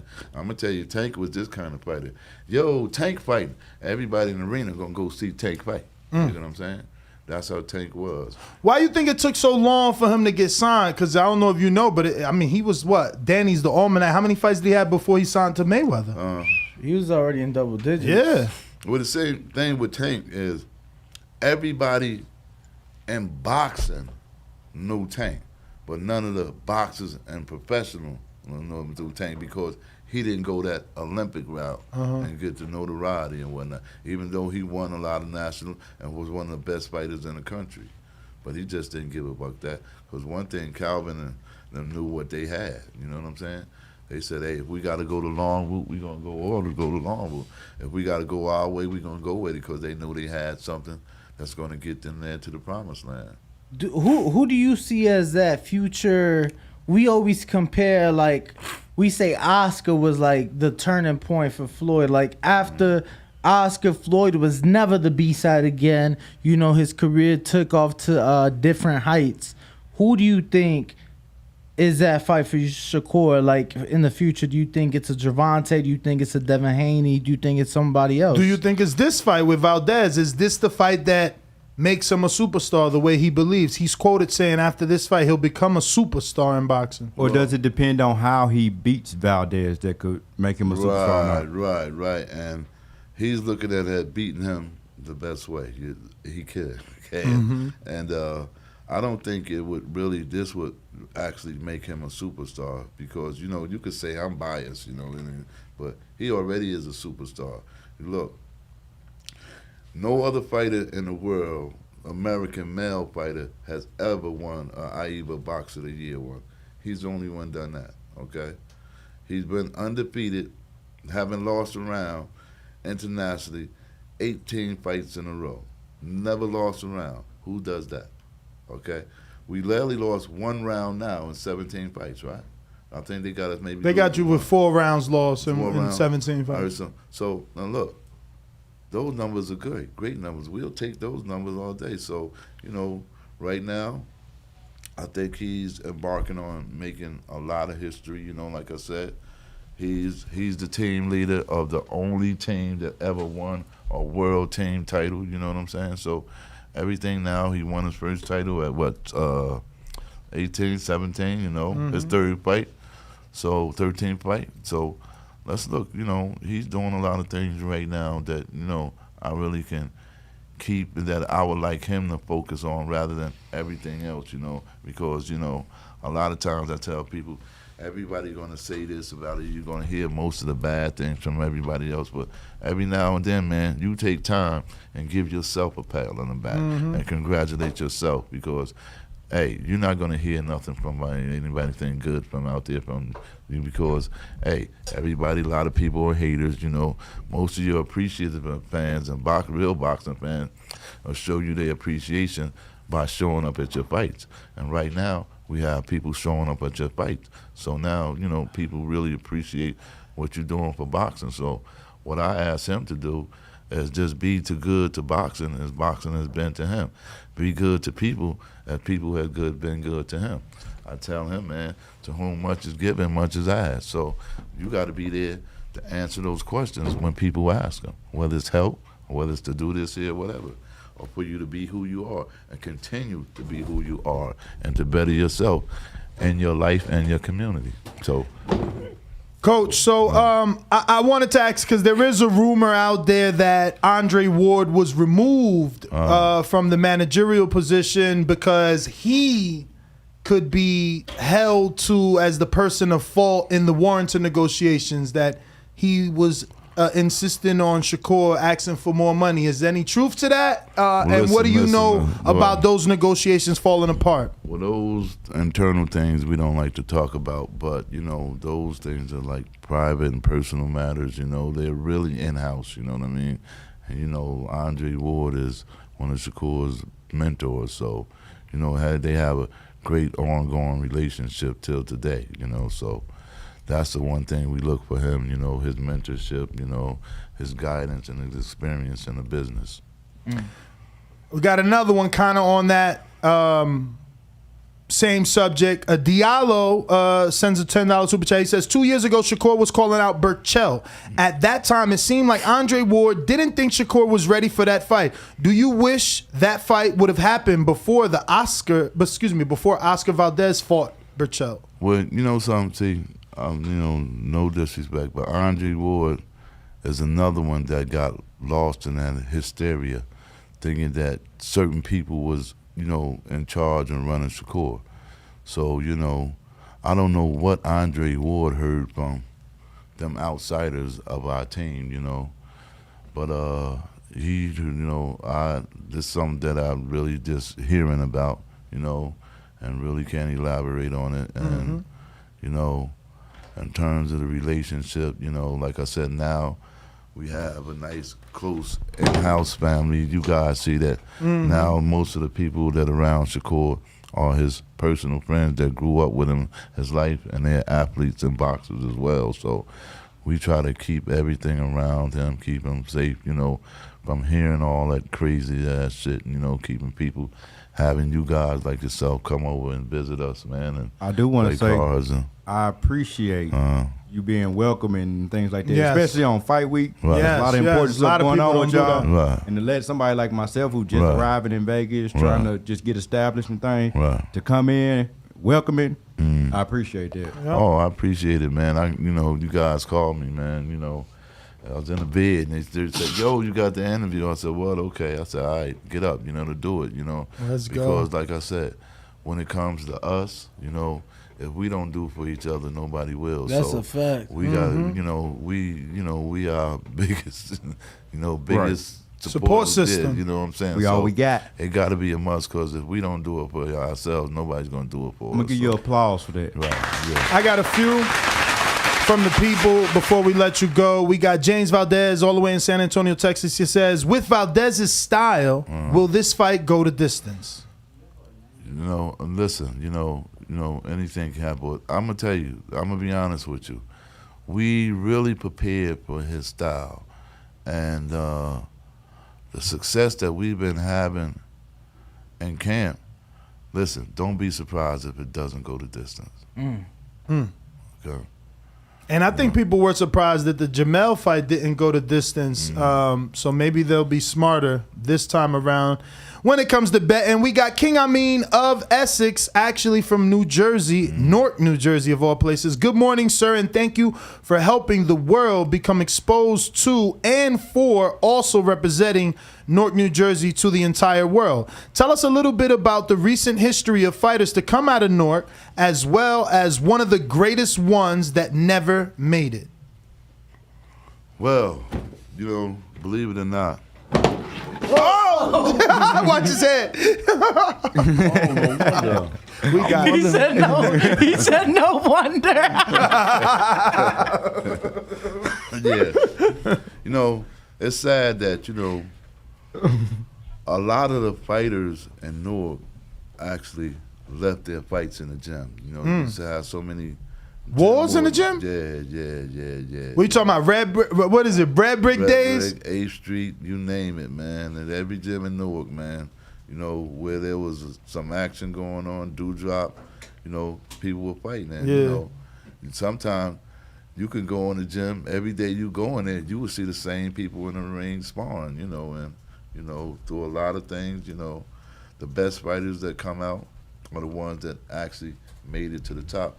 You know, I started doing some history, some research when Shakur won his first title, and come to find out there were some people who won titles in Newark and fought in the old Rupert Stadium back here, you know, where the old Negro Leagues used to play back in the days. So there was another, I forget his name, that won champions. He was considered one of the best in the days until Marvin Hagler. Okay, then you had Reggie Jones, all right, okay. You had even one time, the kid was pretty good, was my big man, what's his name, knocked out David Tour. Ike Ibushi? Yeah, Ike. But he went from North. Yeah. No. Was he? No. Michael Grant. Who else we got from? Monty Barrett? Monty, yeah. Yeah, I'm not just naming Monty, people from the era. the other one. Damn, I can't think of it. Montel Grip? Nah, he was 175. Chicago. Oh, no. I'm just naming people from the era. Maurice Harris. I would have never Mo guessed Harris, that. yeah. Mo Harris. Yeah. He was good. Remember, Mo was like 20 and something Mo now. You know, at one time, and now, you know, his losses caught up to his record, you know, he's older, but he was a highly touted prospect right around the time when he beat David Tour. You had Wally Muhammad. He was a great fighter. And like I said, everybody know Reggie Jones, Olympian. Okay, you throw Shakur up in there. Now, you have a couple of fighters that are making a little bit of noise in Newark. You had the John Thompsons, but you know, he, you know, faded quickly. You got another kid who I trained all his life now from what is it, Roseland, New Jersey, Vito Milnicki. He's fighting with From Roseland? Yeah. The little Vito, I trained him since he was 7 years old. Now he's with the guy named? John Goosen? Joe Goosen. Yeah. Had him, that little kid. Wait, because I did see you at Glenn Tapia's gym with Villainecki, but I didn't know. Why did you stop training him? What happened? His father, you know, and bad things.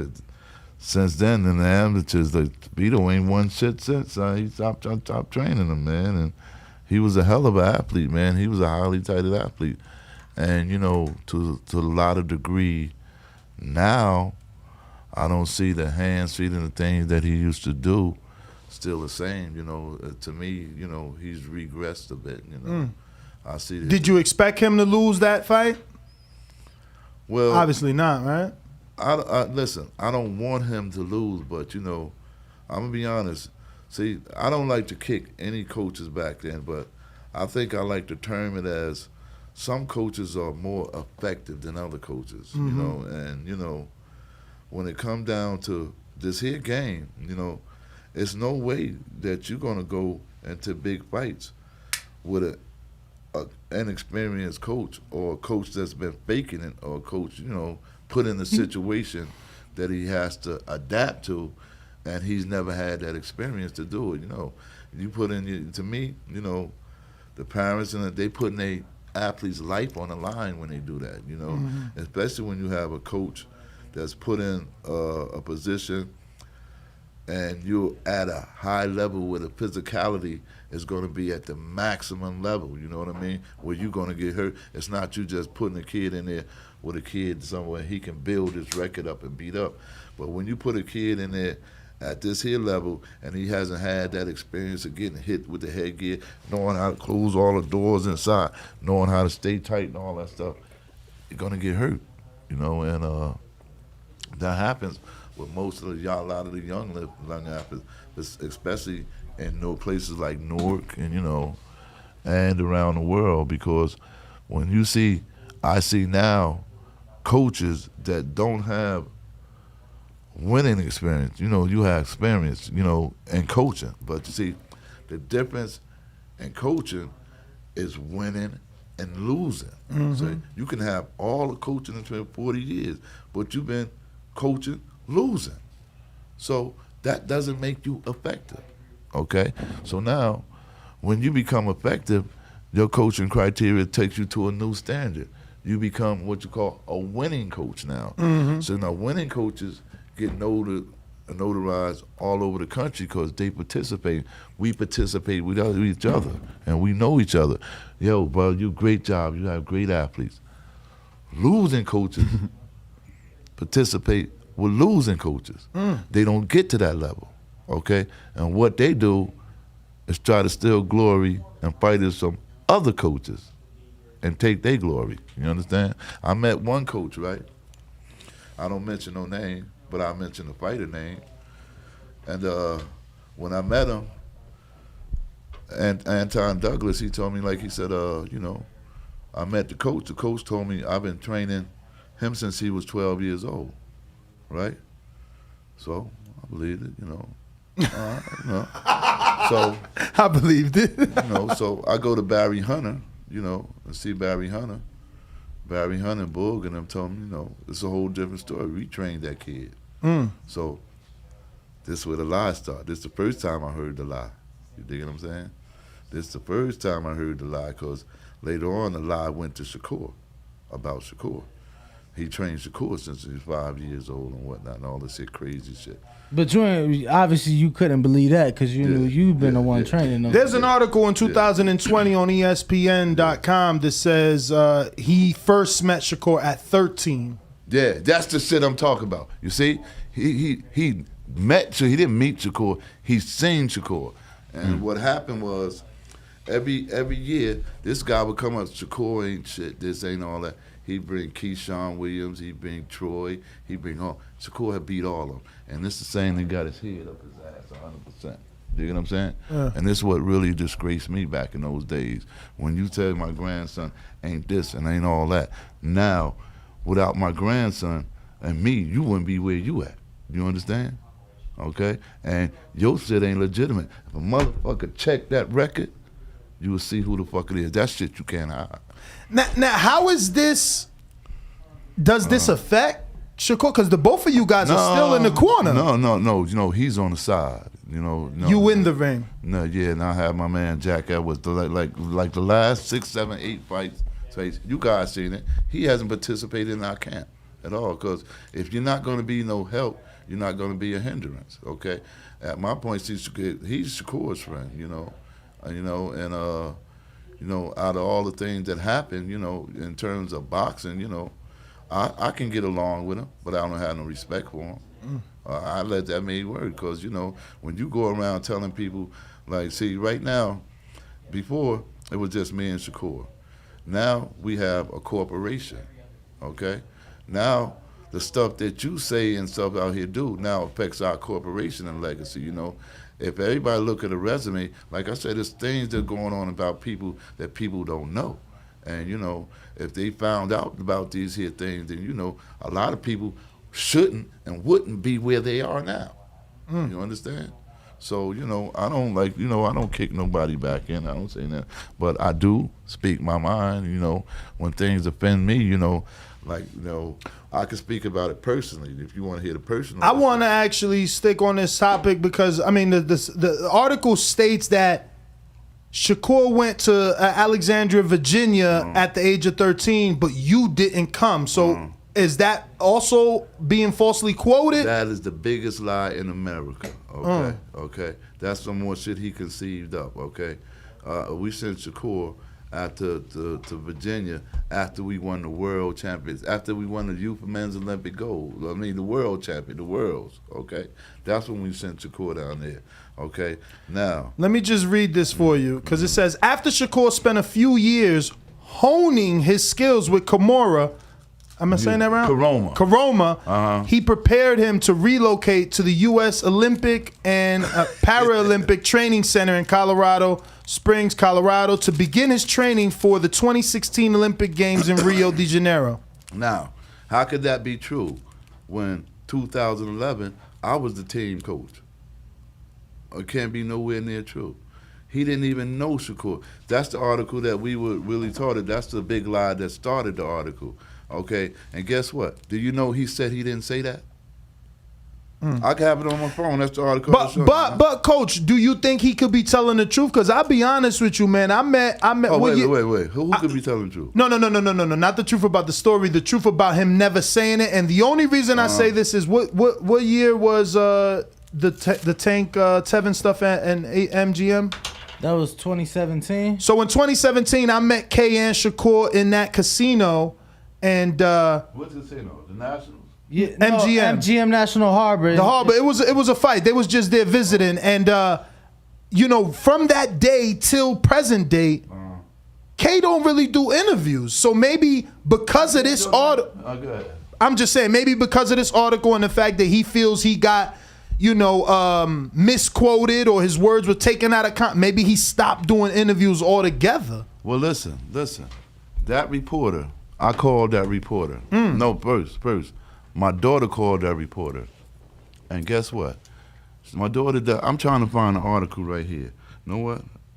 This reporter says Ricky Sol. I never heard of this person, but it's March 10, 2020, and it says Ricky is the first name. I can't pronounce that last name. Ricky Sumfalfhakti. Sumfalfhakti. Never heard of that guy. Never, but he made it to ESPN with this article. Yo, I have that article where the reporter, he argued with my daughter saying that's a lie. He said, because he didn't even know my grandson then. That's how big a lie it is. He did not even know my grandson then. You understand? And when his grandson was 13 years old, remember I told you about how he would bring Keisha on and all that? That's after 14 and 15 years old when he started seeing Shakur Weezy, because he's the same one that say Shakur ain't this and Shakur ain't all that. But now you see he got his head up his ass. Oh, yeah. So, have you ever had any interactions with Bill Haney?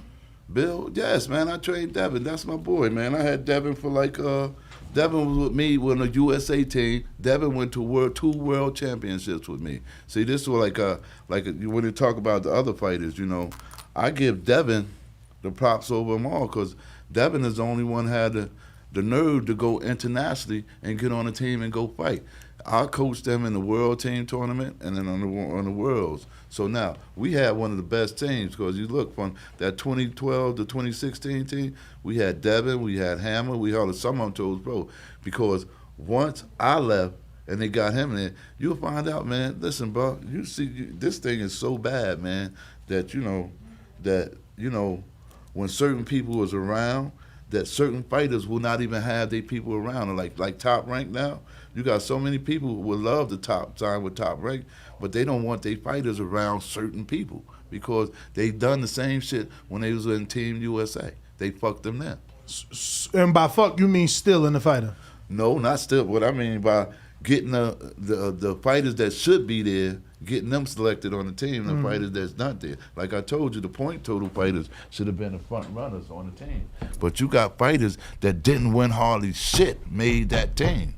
You understand? How does something like this happen and go unnoticed or no reports?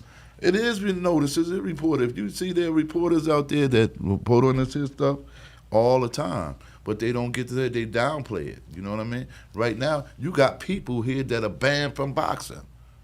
You understand? Still being involved in boxing and around kids. So is it USA Boxing that needs to start policing in a sense? Well, USA now needs to start to policing and forwarding their information to everybody else, to everywhere, to all boxers. What do you mean? Explain, forwarding what information? Okay, just say, the history of boxers, what they do, what they accomplish, as well as coaches. I think... So the reports that the coaches write need to be shared amongst all coaches. Right. See, not only, I think like coaches, their history of what they've done should go along with what they say. And USA Boxing should record. So you want a box rec for coaches so that people can see what their true accomplishments are. Right, and who they really are, okay? And who they really are. And who they really are. Whether you're a winning coach or you're a losing coach. That's what I want the world to know. They you do that, and we'll see. If you set that criteria, But coach, like a fighter, he can lose and then come back and win. So a losing coach could be losing and learn something, or like work on his craft and then become a winning coach. Can he not? No. No. Yo, he let me. He's like, no. No. Oh, hey, man. Hey, you tell it to some of these NFL team owners or to a Major League Baseball team owners. Do they think a losing coach can be a winning coach? No. Their job is not. If they're not winning, their job is short. Now, if a person is in USA Boxing, as a coach is in USA Boxing, okay, and if you have never trained one fighter from here all the way up to here, okay, then you are not a coach. Okay? Who are you training? You're training people that already been trained by somebody else. If you don't have one fighter, every coach that been coaching over 10 years should have at least 40 to 50 fighters that they train if they're a good coach. 40 to 50 from the ground up? From the ground up, if you're a good coach. But they didn't all make it, though. No, they didn't have to make it, but you had the experience of teaching and training that people. See, you can tell good coaches come with experience. The experience of training different athletes, many different athletes, learning different athletes, you learn different styles, so you learn different techniques how to reach people. See, the communication, a coach is supposed to be able to take an athlete's skills and enhance his skills, okay? You don't know, no. It's not the coach. The coach teaches the skills, but the coach makes the athlete better. Like me and Shakur. I taught Shakur everything also that I know. All this is good shit, all that shit, good shit, all that shit that ain't even in boxing. Man, him been doing that shit all his life. You know what I mean? Since he's a baby. Shakur ain't boxed me, box me more than he boxed anybody else, because we boxed for years, day in and day out, day in, day out, day in, day out. Would y'all stop playing, my wife? Would y'all go to bed? That kind of shit, So, when you go through those things and you learn those things and train that many people, you learn a variety of techniques. Like myself, I've been a student of boxing all my life, It was when I got to go up under Coach Pedro Roca from Cuba. This man has 7 sports science degrees, man. I mean, he really took my training to a whole nother level, and particularly on the sports science side, you know what I mean? Learning about heart rate, learning that once your heart rate gets over 115 beats per minute, you start to lose your fine motor skills and all that kind of shit. Learning how to cut weight and all that kind of shit. So, Pop, I just want to say, Coach Dirt did text me and said you do have another interview. Yeah. So Okay. we do want to wrap up.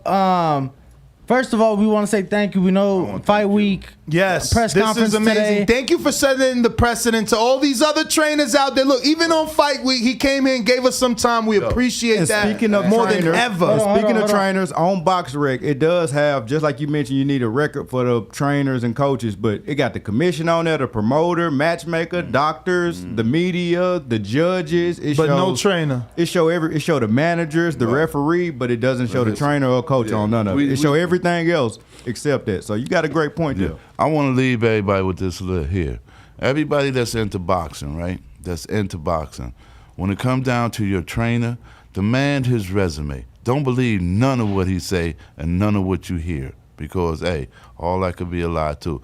Believe what you see that he have on record, what USA Boxers has on record, or what BoxRec have on record. Don't believe that God tell you he's a coach or he trained this guy, he trained that guy, because 9 times out of 10, half of them is lying. Thank you. And it could be that's your child safety that you put Coach, are you on Instagram by any chance? Any social media? Instagram. Yeah. And, Which one? What's your Instagram? I don't even know it, man. I don't even know. I've been trying to get it the whole time. I'm like, just put Shakur grandfather's Well, name. we're going to go ahead and take this Wally picture. Moses 1314 or something. I don't know. Maybe Coach Dirt has Hold on, I text think Coach Dirt texting me now. I think Coach. All right, we're going to go ahead and take this intermission, take this picture with Coach Wally Moses, and we'll be... It's Moses Willie. So MOSESWILLIE. Moses Willie. At Moses Willie. Saturday night MGM Grand. 13-14, right? Right. It's 2 because I I see I know Moses one of- Willie 13-14. I see Moses, the real Moses Willie. It's the one with all the ice on. Moses. I don't know about that one. And they both followed by people I know. Machine follows you, which is from Passaic. Yeah, this is the recent one, April 15th. So it's Moses Willie 1314. Yeah, 1314. All right. But we will take intermission. Make sure Saturday night, Shakur Stevenson, Oscar Valdez, obviously. Pop, you'll be in the corner as always, and we look forward to a great fight, title unification fight, ring magazine belt now on the line. Oh wow, is this in City Hall? Yeah, no, that's in the county. That's his county building. Oh, okay. He got the key to the county then. He got the key to the city and the key to the county. And you last year were nominated to the New Jersey Boxing Hall of Fame, correct? I was gonna ask this, and not to like add more salt to the wound, but do you think there'll be a trainer belt for this fight? Because usually unifications, they present obviously the trainer. They gave Derek James and a couple others the trainer's belt. Have you gotten one, and do you expect to receive it if Shakur wins on Saturday? Have I ever got a trainer's belt? Yeah, from the WBC. Oh, no. See, but this is the first time they fight for WBC.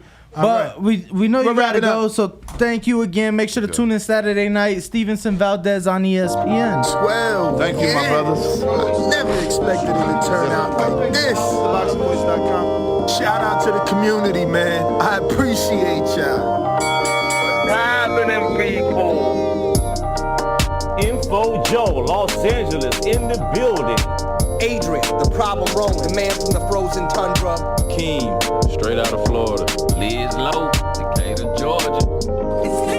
You already know what it is. It's the Queen, Martha K, Detroit. Stand up. David Maldonado, New York City. Yo, Nuts, don't cut me off, man. Don't cut me off. King Amin of Essex, catch me for them championship rounds. Big Super Mac, Plainview, Texas. Davidian in Buffalo. God bless you all. In Jesus' name. Without Chai, it ain't nothing. Without the callers, it ain't nothing, man. Bad Girl, TKO, San Diego, California. Big Fish, Vegas. Palm Beach, Florida. Intrigued, incredible. Straight out the ATL. James Benitez, Huntsville, Alabama. It ain't hating, it's just the truth. Show Kid, Mount Vernon, New York, suckers. SDS Promotions. Coach Mide from London, UK. Checking in from Tennessee, it's Lethal James, P-A-Y-N-E. It's lethal. Line 6 Reed, just spreading that boots gospel. Bo from Bama, only in America. Well, I'm a true attestation to the American dream. King Born, Crown Heights, Brooklyn. You heard? 4 chicken wings and french fries, breakfast of champions. Let's get to it. JT, New Orleans, Louisiana. Stuff like that. Yo, TVV, this Coach J-Mac. New Orleans, Louisiana, 504, baby. What have you? C. Y. E. California.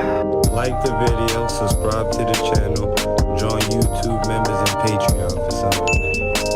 This is And we're back. Shout out to Coach Dirt and shout out to Coach Wally Moses for coming in. This is big for us. We appreciate, obviously, stopping by the Breakfast Club of Boxing, #TBV Podcast, giving us one of the best interviews of this week. I also just got notice that we've been invited to Oscar Valdez's gym. I don't know that Danny's is going to go, because of his affiliation. Why is Danny so much bigger than me? Come on, man. Bring him down and zoom him out. The microphone's in front of you, Ness. I got it. Don't worry about it. He still looks taller when he's not. All right, cool. Whoa! How's this? You want me to do this? I'll do this. Yo, you can't talk about Danny without Danny laughing at himself. He's funny. Yo, my man's wildin'. Where is the Danny sound bites?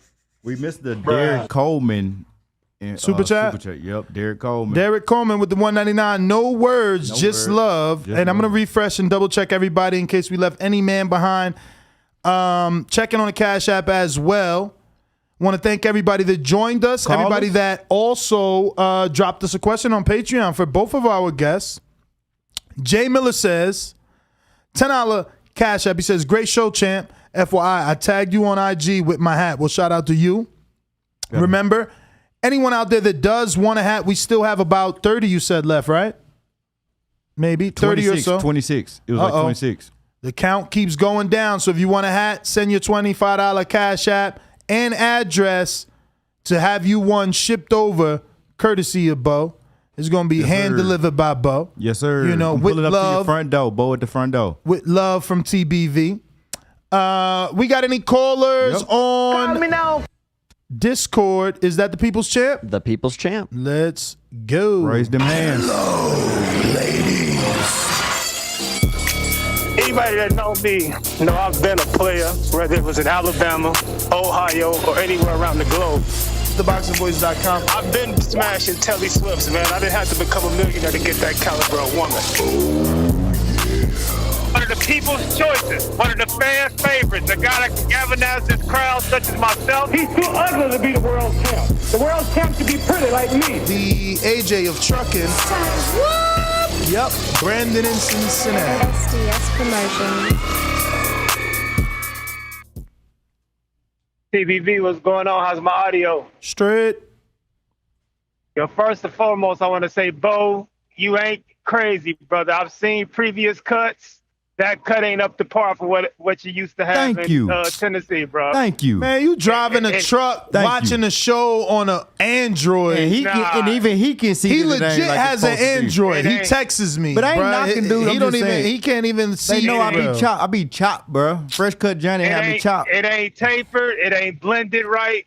It ain't Y'all up to par, stunting, man. Y'all stunting. You gonna have to go to like some hood in Vegas and get one of the brothers to cut you. Nah, man. they sent me some different people to go to, and I chose to go to a different person, and it was my fault. But it's all good because I ain't let him like invade my hairline or nothing like that. He just drew it crooked. Right. Lies, Yeah, man. get that together, Lies. man. Everybody watching Black him man. right now, and they ain't nothing crooked. Right. Us black man, we don't play about our cuts, man. We hesitate on picking new barbers anyway, so you better come with your A game that first cut. And I've been having to slap Ness hand off my radio too. He be touching my radio up. I gotta slap his hand over there. He trying to listen to Anwell and Bad Bunny and Carol G. Like, come Daddy on, bro. Yankee, he trying to cut on Daddy Yankee. Daddy in the whip. Yankee, Come on, Ness. all that. You tripping, man? Little motherfucking rompe. But nah, hey Ness, let me say this. This is a little off topic. This is the second time in about a week somebody's brought up my boy Antoine Douglas. Mm-hmm. I was a fan of Antoine. I think that story is tragic. How it was moved too soon, and his career ain't live up to what it was supposed to. We might need to work on getting that brother either on Zoom to tell his story, what he's been up to, or even get him in the building live, because he does have a story I'm interested in. Like I said, he was pegged to be this next big thing.